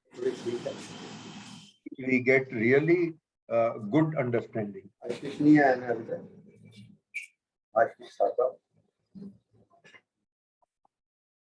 So Gandhi ji ने जो कहा था कि ends and means both are more important, but ends तो हमारे हाथ में नहीं है, जो कर्म का फल हमारे हाथ में नहीं, हमारे हाथ में तो मीन्स ही है। तो मीन्स तो हमेशा हमारा प्योर होना ही चाहिए, ये गांधी जी की दलील थी। और बहुत सारे लोग वो टाइम पे भी नहीं मानते थे, बड़े बड़े पॉलिटिशियन जो उनके फॉलोअर थे वो भी नहीं मानते थे। वो बोलते थे स्वतंत्रता हमारा एंड है और उसके लिए हम कुछ भी करेंगे। तो गांधी जी तो एकदम एक्सेप्शनल आदमी थे।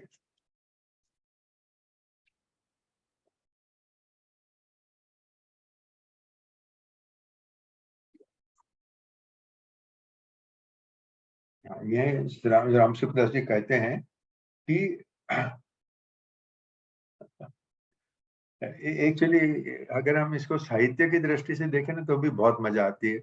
और जब गीता को उपनिषद के साथ में कनेक्शन करें तो एक बहुत डिफिकल्ट विचार है जो मांडुक्य उपनिषद में कहा है। और मैंने आप लोगों को आनंदमयी माता जी की यूट्यूब की लिंक भेजी थी। उसमें आनंदमयी माता जी ने स्पष्ट कहा था एक ही चैतन्य है, मगर ये साधु लोग चैतन्य शब्द यूज नहीं करते हैं, वो कहते एक ही ईश्वर है। वो एक ईश्वर अनंत रूप में व्यक्त होकर अपने खेल खेलता है। तो अभी ईश्वर मेरे रूप में यहाँ आके कुछ भी बकवास करता है। आप सब भी ईश्वर ही हो, ईश्वर आपके थ्रू मेरे साथ वार्तालाप कर रहे हैं। ईश्वर ही अमेरिकन पेंटागन के लॉबी है जो हमेशा युद्ध चाहती है। ईश्वर ही यूक्रेन है, ईश्वर ही रशिया भी है, और ये ईश्वर सब तरह के खेल कर रहा है। ये मांडुक्य उपनिषद का स्टेटमेंट है, यही आनंदमयी माता जी ने भी कहा है। और जब भी हमने बर्बरिक की वार्ता कही थी, कृष्ण कुमार जी आप है यहाँ, खाटू श्याम जी का टेम्पल आपने देखा हुआ है। हाँ, तो बर्बरिक ने भी यही कहा कि कौरव भी कृष्ण भगवान थे, पांडव भी कृष्ण भगवान थे, मैं तो एक ही चैतन्य को, एक ही भगवान को ये लड़ाई करते देख रहा था। बराबर है। तो ये बात ये राम सुखदास जी कहते हैं यहाँ कि भाई हम अपने को शरीर मानते हैं, हम अपने को आत्मा नहीं मानते हैं। शरीर मानते हैं और हम दूसरों के शरीर से अपने को अलग मानते हैं, भगवान से भी अलग मानते हैं। इसके कारण जो अनेक तकलीफें होती है, समझने में तकलीफ होती है, वो सब तकलीफें इसी के कारण है। अच्छा, मान लिया कि मैं आत्मा हूं, फिर क्या?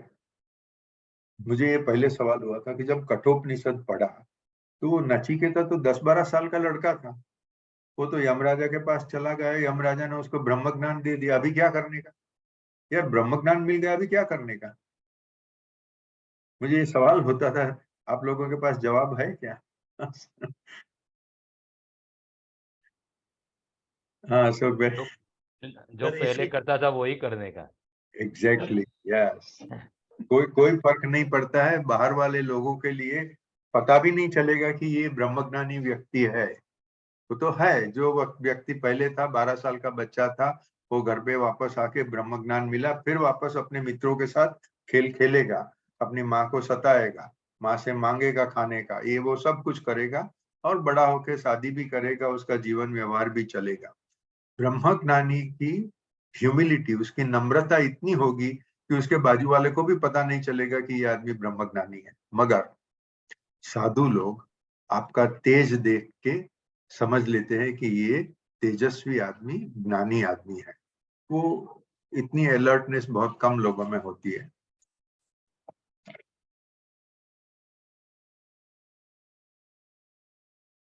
भाई, हाँ जी मयूर भाई।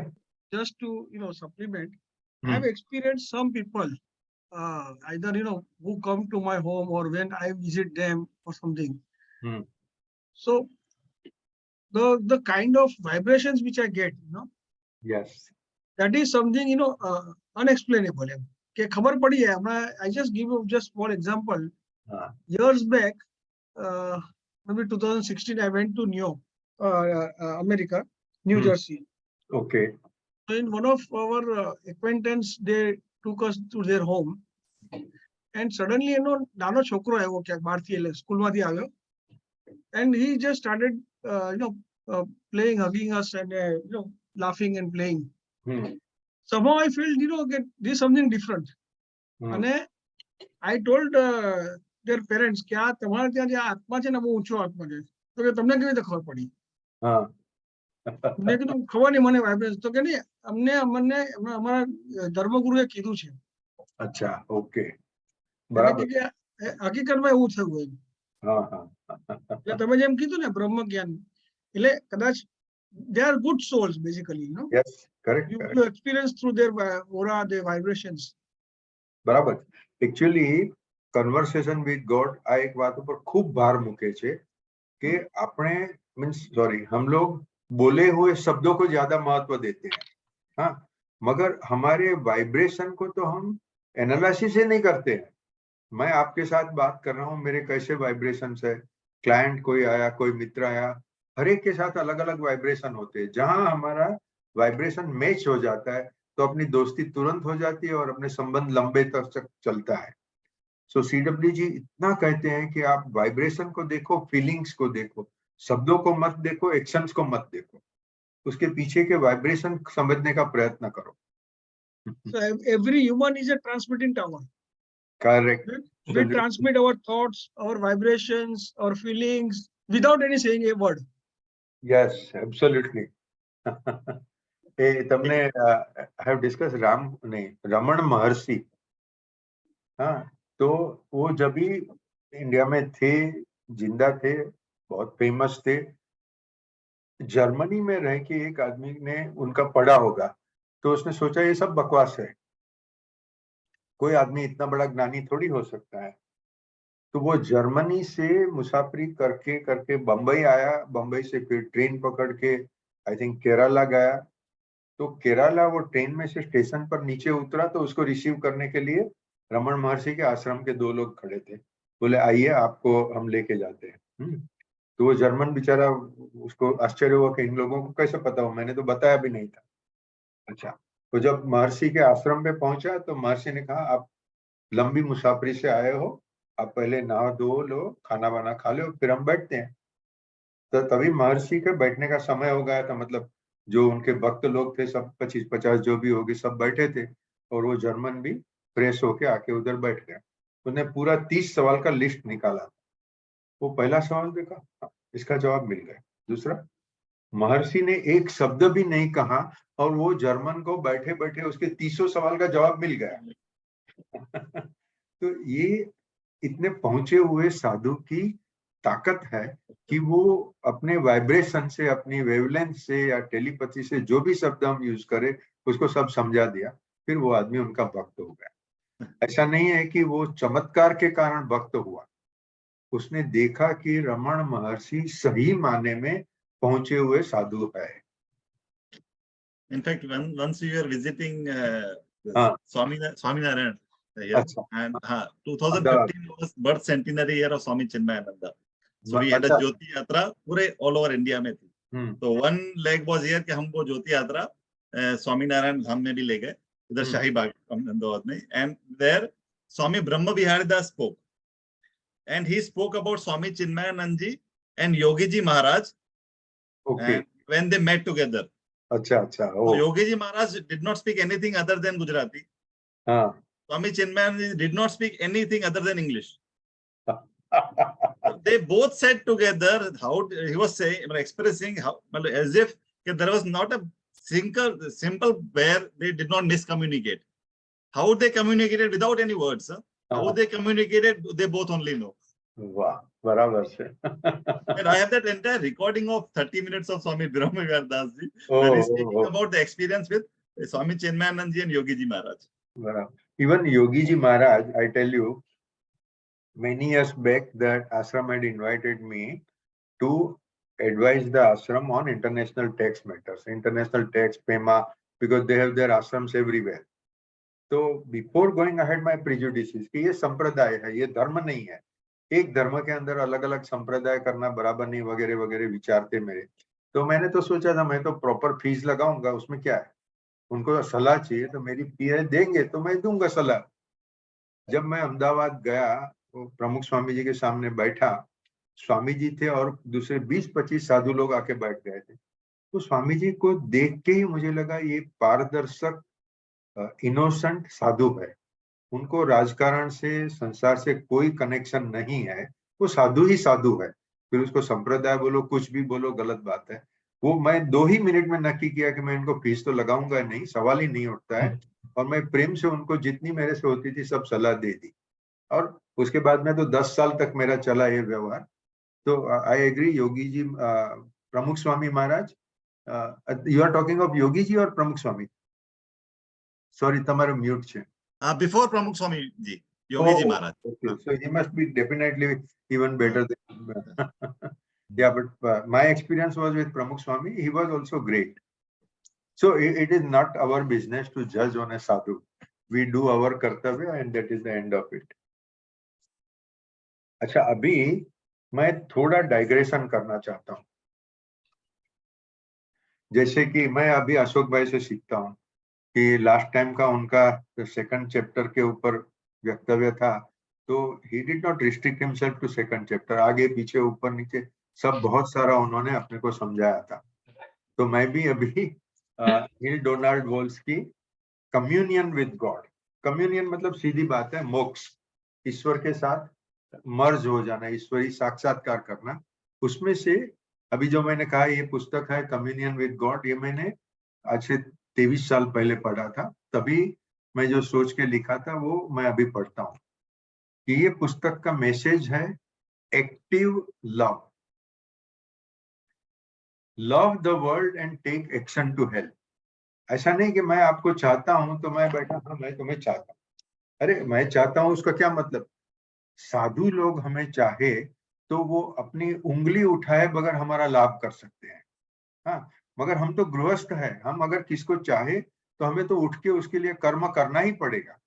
तो हमारा तो एक्टिव लव है. Do not run away from the world, live with the illusion. साधु लोग कहते हैं कि ये इल्यूजन है, ठीक है ना, मैं इल्यूजन के साथ में रहूंगा मगर इल्यूजन में फंसूंगा नहीं. फंसूंगा नहीं मतलब मैं कोई भी गलत काम नहीं करूंगा, मगर संसार को सही मान के संसार की सेवा करूंगा. अभी अशोक भाई और मयूर भाई के लिए मैं सवाल करता हूँ. गीता में ये सेकंड चैप्टर, थर्ड चैप्टर और right up to 18th chapter Karmayoga के ऊपर अलग अलग तरह से अलग अलग बातें की है.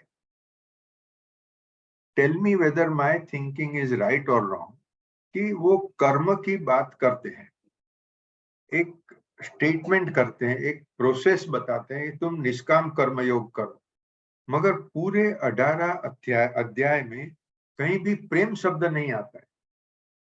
ऐसा नहीं कि तुम प्रेम से सेवा करो.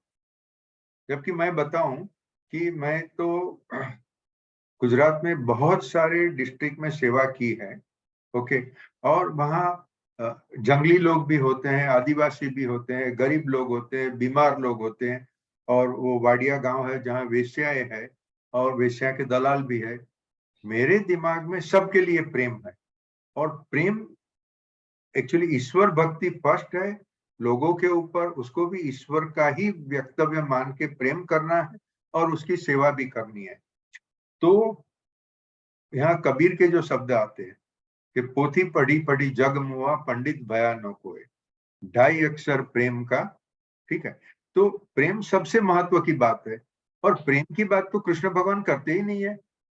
ये मेरा सवाल है, आप ज्ञानी लोग हो, आप जरा बताइए।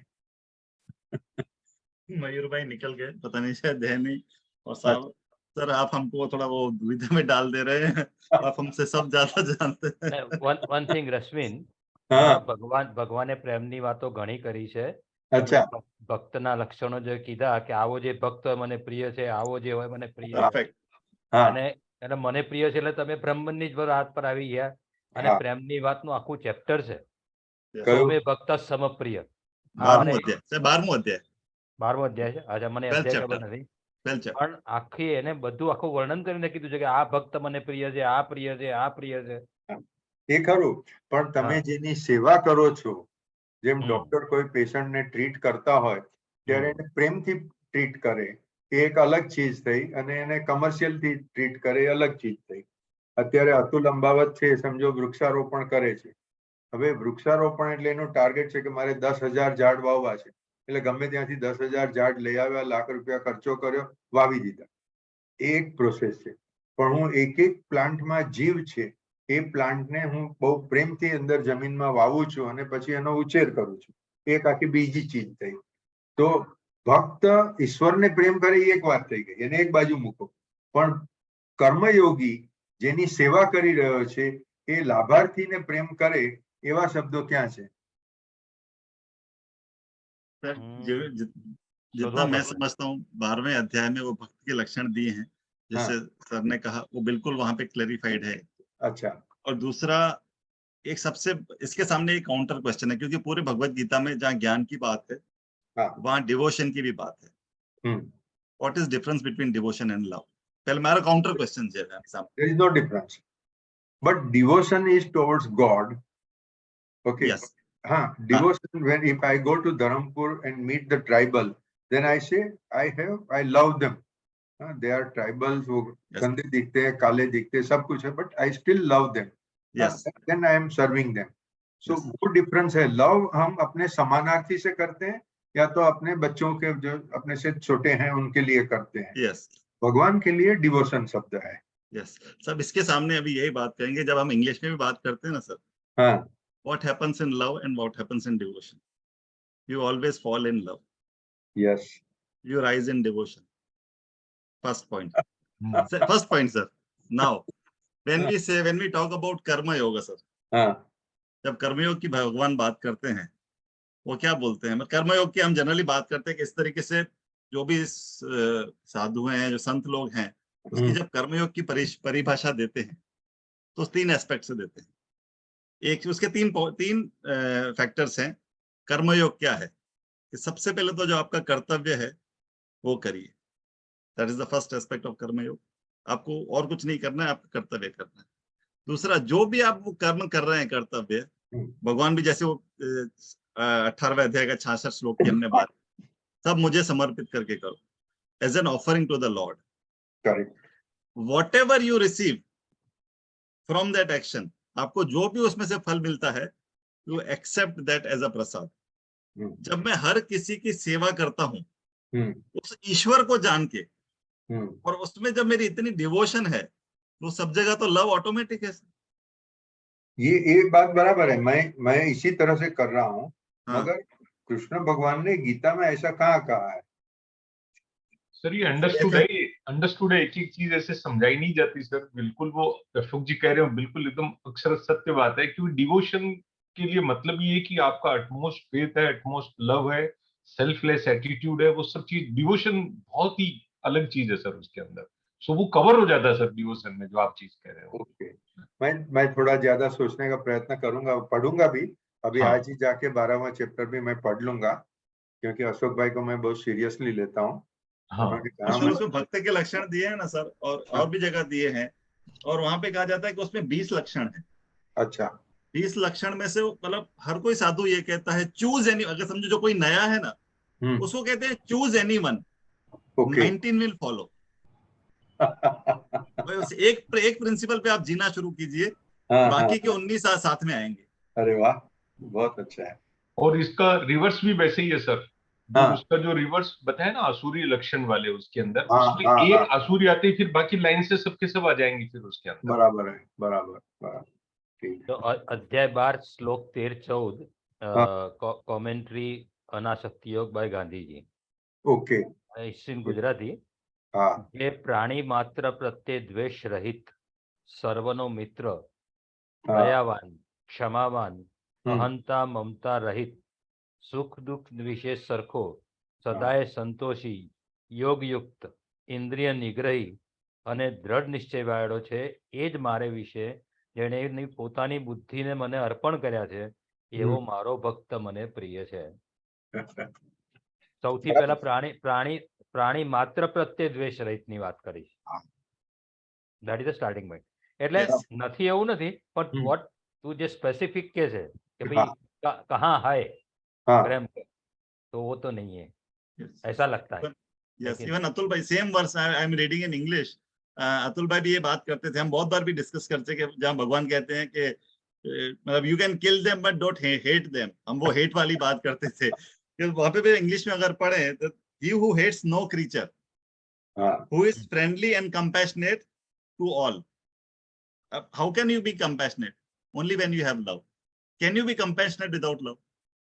No. No. One who is friendly and compassionate to all, who is free from attachment and egoism, balanced in pleasure and pain, and forgiving. Ever content, steady in meditation, self-control, possessed of firm conviction, with mind and intellect dedicated to me, he, my devotee, is dear to me. बराबर, बराबर. So, no, बराबर. I have to look at it from that point of view. मैं देख लूंगा. बराबर है. और मैं खाली इतना कहना चाहता हूँ कि ये कन्वर्सेशन विद गॉड सीरीज में ईश्वर तो प्रेम को सबसे ज्यादा महत्व देते हैं. वो कहते हैं तुम सबको प्रेम करो. अच्छा, तुम्हारे हाथ में क्या है? तुम सोचते हो कि तुमने किसी को मदद कर ली, वो तो तुम्हारे हाथ में कुछ नहीं है. तुम सिर्फ निमित्त हो, तुम इंस्ट्रूमेंट हो, तुम तुम्हारे से बने उतना करो. मगर प्रेम करना या द्वेष करना वो तुम्हारी स्वतंत्रता है. तो जो भी कर रहे हो वो प्रेम से करो. इसको सर हाईएस्ट फॉर्म के पॉइंट ऑफ व्यू से भी देखा जाए, हाँ. तो जब हम अद्वैत की बात करते हैं, हाँ जी, और जब भगवान पूरे अद्वैत का ज्ञान देते हैं, करेक्ट, तो किसको प्रेम करने के लिए कहेंगे? मैं highest and point of view से बात कर रहा हूँ. मतलब वो किसको प्रेम करने के लिए कहेंगे? You are one, so how will you love anybody? बराबर से. I think Mayur bhai wanted to say something. हाँ, मयूर भाई. Yeah, Swamiji's there is a small video on love. Chinmayanand जी का बहुत बढ़िया उसमें एक टॉक है. अच्छा, ये जो अभी अशोक भाई ने बात की ना कि you fall in love, उनकी immediate एकदम यूनिक स्टाइल में. Yeah, his way of style is different. Superb. That video हमको काफी टाइम स्वात्मानंद जी दिखाते थे. वो एक देखने लायक है.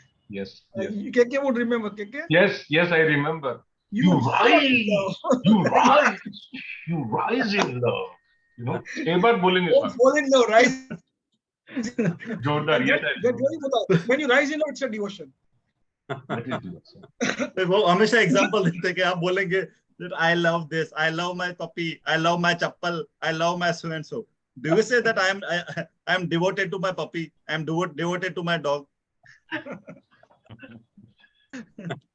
I'll share with you. Video share करना सर. हाँ.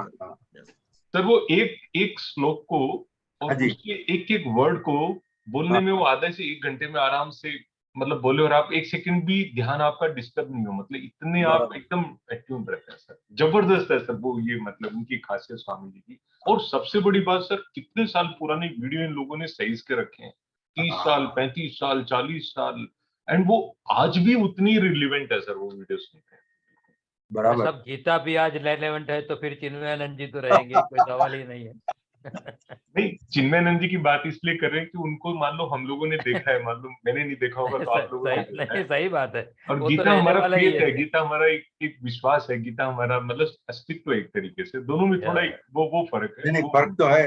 हम साधुओं की कंपैरिजन कर रहे हैं, तो उसमें चिन्मयानंद जी एक एक्सेप्शनल साधु थे, महाज्ञानी, कोई सवाल ही नहीं. महाज्ञानी.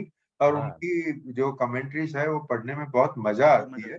अपने को क्लेरिफिकेशन मिलता है, ज्ञान मिलता है।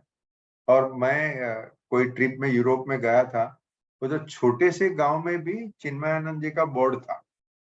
मतलब वो पॉपुलर थे, बहुत सारे पॉपुलर थे, और पॉपुलर नॉट बिकॉज कि जैसे अमिताभ बच्चन ने अच्छी एक्शन कर दी तो पॉपुलर हो गए। He was popular because of his sharing of knowledge. बराबर। जब बहुत भगवत गीता की बात होती है कन्विक्शन जब के साथ बोलते थे वो। यस हाँ, मेरा ट्रेनर है ना, ही वाज एथिस्ट। सो अच्छा। वंस सो कोई इनको चिन्मयानंद जी के पास जबरदस्ती लेके गया, बट ये कंडीशन कि मैं 1-to-1 बात करूंगा। हाँ, so that meeting was fixed for 10 minutes, but it lasted for about hour. And जबरदस्त उन्होंने उसको एक्चुअली चिन्मयानंद जी को बहुत क्वेश्चंस किया ऐसा करने। Ultimately he fell in to his feet. And Chinmayananda ji लेकिन उसको बोला, don't believe in anything which I said, don't believe unless you are convinced, unless your mind is convinced, contemplate and then you accept it. बराबर। Even present head of Swami Swarupananda ji had the same experience. उनको पूरा समझाने के बाद उन्होंने यही कहा, now you decide, you did not come to me, you decide where you want to go. और जब ये भगवत गीता की हम बात करते हैं, हम हमेशा ऐसे इनफॉर्मल डिस्कशंस में कहते हैं कि Shankaracharya was the person who brought Bhagavad Gita out of Mahabharata. Then Swami Chinmayananda was the person who brought Bhagavad Gita from your temple to the drawing room. हाँ। And that is most important. Yes, correct.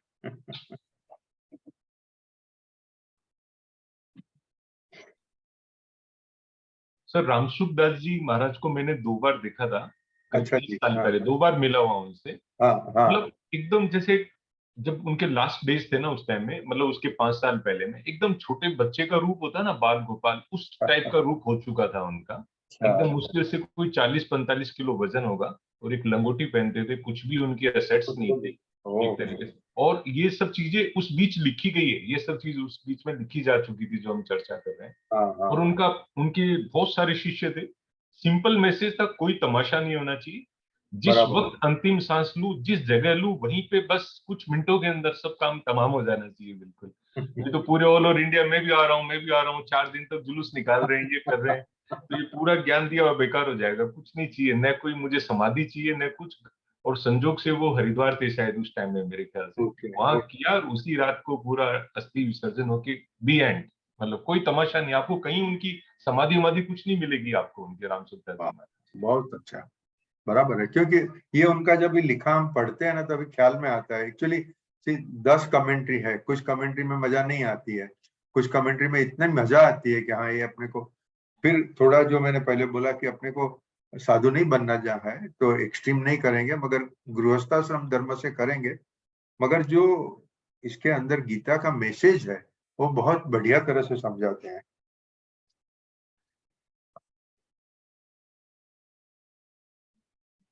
ये रामसुख दास जी कहते हैं कि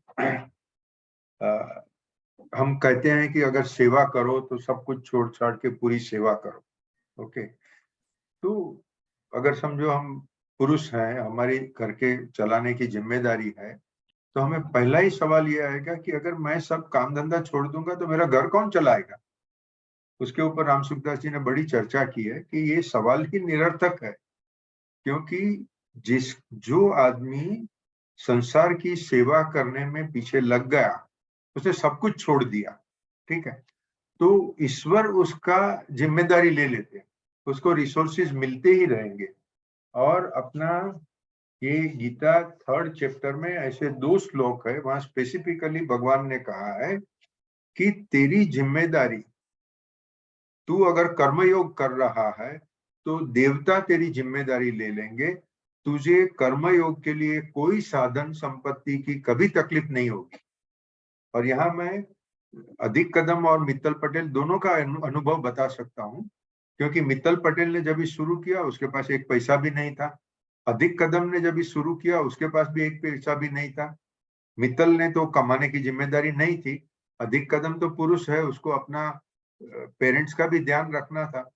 उसने सब छोड़ छाड़ के सेवा में लग गए। और वो अधिक कदम तो कहाँ, कारगिल में वो आश्रम खोल के बैठा है। जहाँ हिंदू मुसलमान वो जो द्वेष भाव है वो भयंकर है, बहुत ऊंची तरह का है।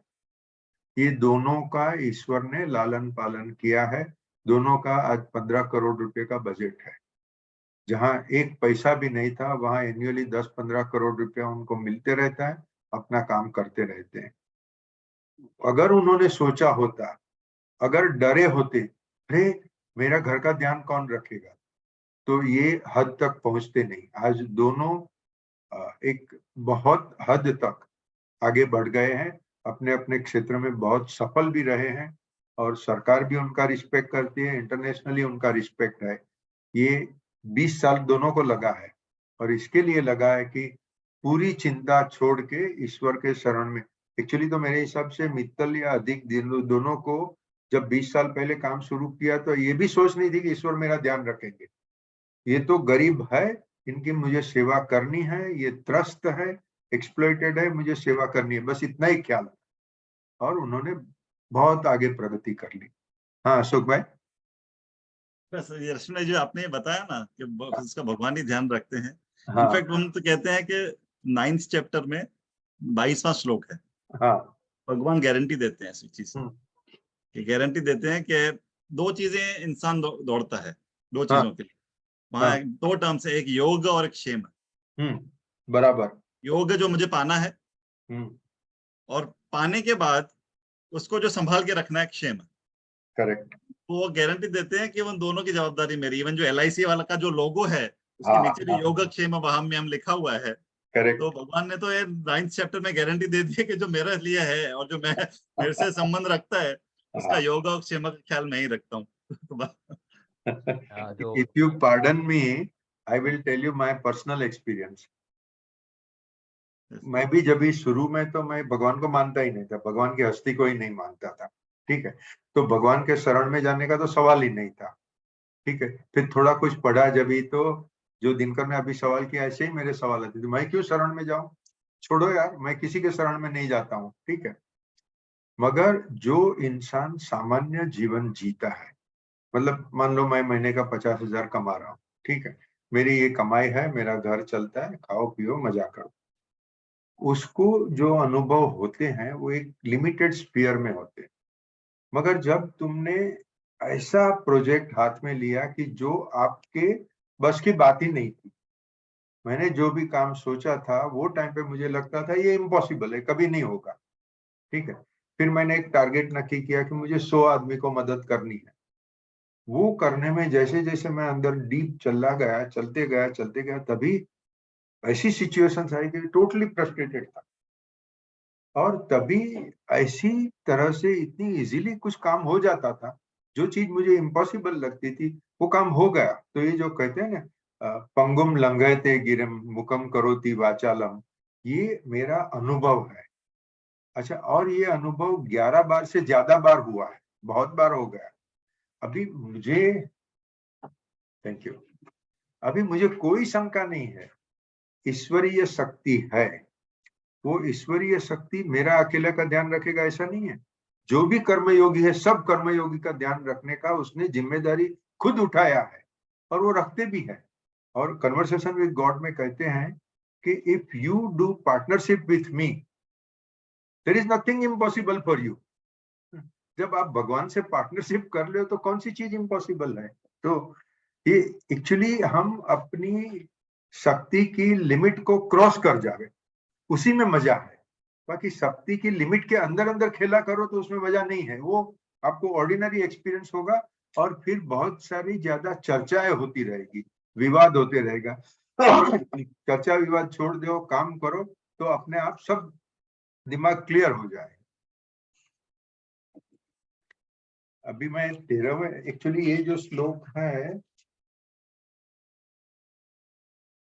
एक तो 12वां श्लोक है, 13वां श्लोक है कि आपका ध्यान तो ईश्वर रखेंगे। फिर ये 13वां श्लोक में कहते हैं कि जो इंसान यज्ञ में से जो बचा वही खाता है। उसका मतलब क्या, अभी हमारे लिए यज्ञ करना मतलब वो ईंट रख के उसके ऊपर अग्नि जलाना, ये यज्ञ नहीं है। हमारे लिए कर्मयोग यही हमारा यज्ञ है। हमने कर्म योग किया, उसके लिए जो खर्च पड़ा वो किया, शक्ति का, समय का, पैसे का, सब खर्च हमने किया। उसके बाद में जो बचा उसमें से मेरा जीवन निर्वाह चलता है। ऐसा इंसान को कभी जीवन में डरना नहीं है, क्योंकि उसकी संपूर्ण जवाबदारी ईश्वर लेते हैं। और हर एक 14वां 15वां श्लोक भी यही कहता है कि सर्वव्यापी परमात्मा हर एक कर्मयोग में प्रतिष्ठित है। मतलब वो हर एक कर्मयोग में साथ में बैठे हैं। जैसे अर्जुन के साथ में कृष्ण भगवान बैठे थे, अर्जुन भी कर्मयोग ही कर रहा था। हम भी जो भी छोटा मोटा कर रहे हैं, अभी अशोक भाई है चिन्मयानंद आश्रम में, बहुत सारी जिम्मेदारी उठा रहे हैं, तो वो भी आपका कर्मयोग है। आप आश्रम की जिम्मेदारी उठा रहे। और मैं नक्की मानता हूं कि अपने ग्रुप में जो भी लोग यहाँ रेगुलर है, कुछ ना कुछ कर्मयोग करते होंगे, तभी उनको इसमें इंटरेस्ट आता है। नहीं तो जो पूरे संसार में ही पड़े उसको इसमें इंटरेस्ट भी नहीं आएगा। यहाँ भगवान स्पष्ट कहते हैं कि हर एक कर्मयोग में मैं साथ में खड़ा हूं। अभी आपको क्या डरना है? किसी और जगह पे कहा है कृष्ण भगवान ने कि जहां भी मेरा भजन होता है मैं वहां उपस्थित हूं। तो जो भक्ति करते हैं उसके लिए भी भगवान है, जो ज्ञान योग में चले गए उसको भी भगवान मदद करेंगे। वो तो सबको मदद करना ही उनका काम है। हाँ, ये बहुत सुंदर सा श्लोक है, 17वां श्लोक। ये श्लोक बोल का थोड़ा डिस्कस करके हम आज का मीटिंग पूरा करेंगे। आत्मरति मतलब जिसको आत्मा से ही प्रेम है, आत्मतृप्त जो आत्मा को समझ के, आत्मा को पाके आत्मा में ही तृप्त है, आत्मा से ही संतुष्ट है, ऐसा इंसान कृतकृत्य है। अभी देखो यहाँ कृतकृत्य का मतलब क्या है? कुछ बहुत अच्छे अच्छे शब्द राम सुखदास जी ने ये चैप्टर की कमेंट्री में यूज किए हैं। आत्मरति, आत्मतृप्त, आत्मसंतुष्ट, कृतकृत्य। तो जो इंसान कर्मयोग कर लेता है, हाँ, समझो उसने 20 साल किए, 30 साल किया, 40 साल किया, उसके बाद में एक बार उसके समझ में आ जाएगा कि अब मैंने पूरा कर लिया। अब जब जो भी मुझे करना था कर लिया। जो भी कर्मयोग का फल तो एक ही है कि मुझे नॉलेज मिलता है, अद्वैत मेरी समझ में आता है। बाकी सब फल को छोड़ दो, दूसरा कोई फल नहीं है।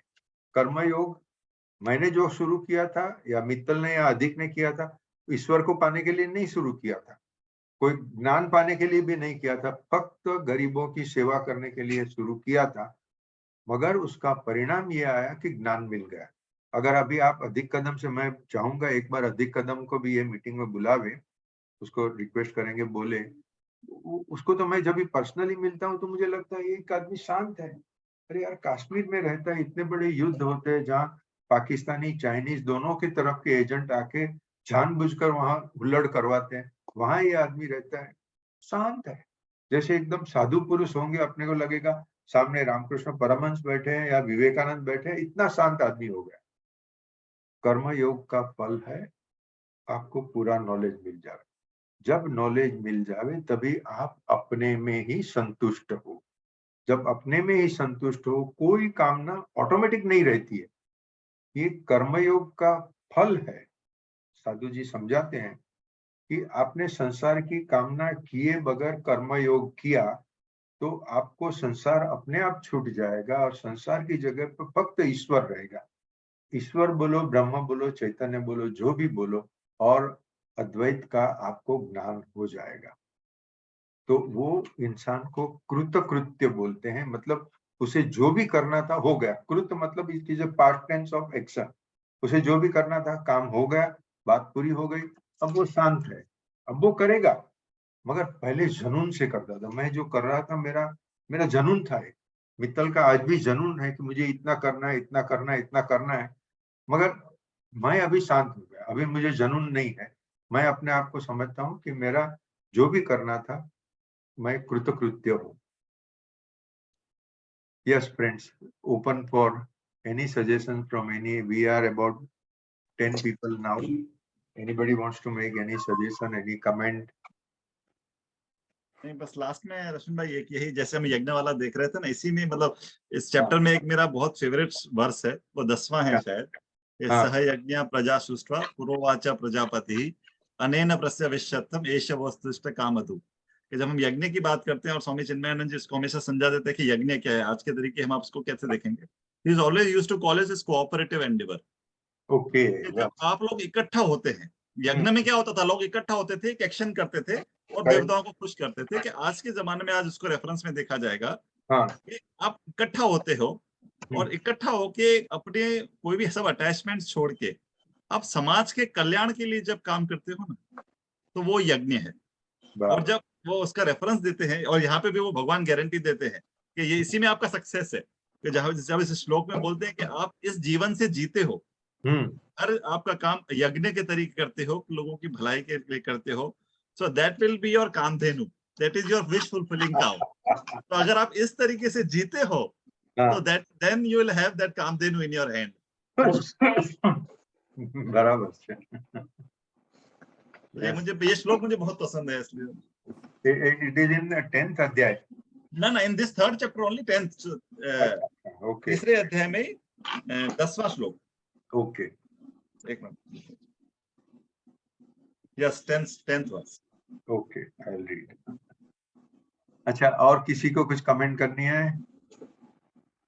अतुल अंबावत, हाँ, कृष्ण कुमार जी, यस सर।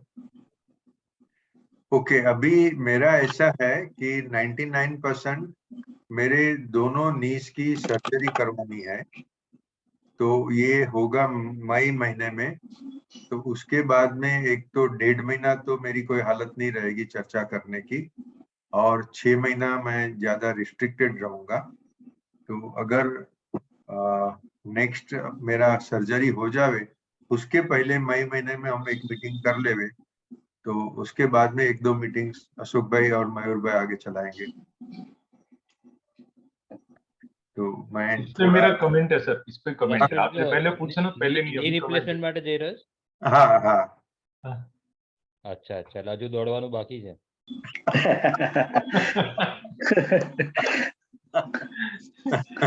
ના ના, સારી વાત, સારી વાત, ઓકે। રશ્મિનભાઈ દોડવાનું નથી, ઉડવાની માટેની તૈયારી છે। Thank you. So Rashmin bhai, I met your student Viren Doshi Rajkot ma. हाँ, बराबर बराबर। And he took us to Ramakrishna Mission. Okay, yes. And I was pleasantly surprised, you know, that of course તમારા સંસ્કાર આવે જ, અમારા આટલા ઓછા એસોસિએશન માં we are so impacted. So he is also looking for all these answers, and you know, and he was interested basically, and I told him that best person is to ask Rashmin bhai which Upanishad to read and where to start. So I'm going to send him that Kindle Life first book of Swami Chinmayananda. But otherwise, if you have, means very nice boy, and he's really very intelligent. I agree with you. Very intelligent, very soft-natured, humble, very nice person. Yes. Nice boy. Yeah. He only took us to these 2-3 places. अच्छा, हाँ, Yes. બરાબર છે, બહુ મજાનો માણસ છે।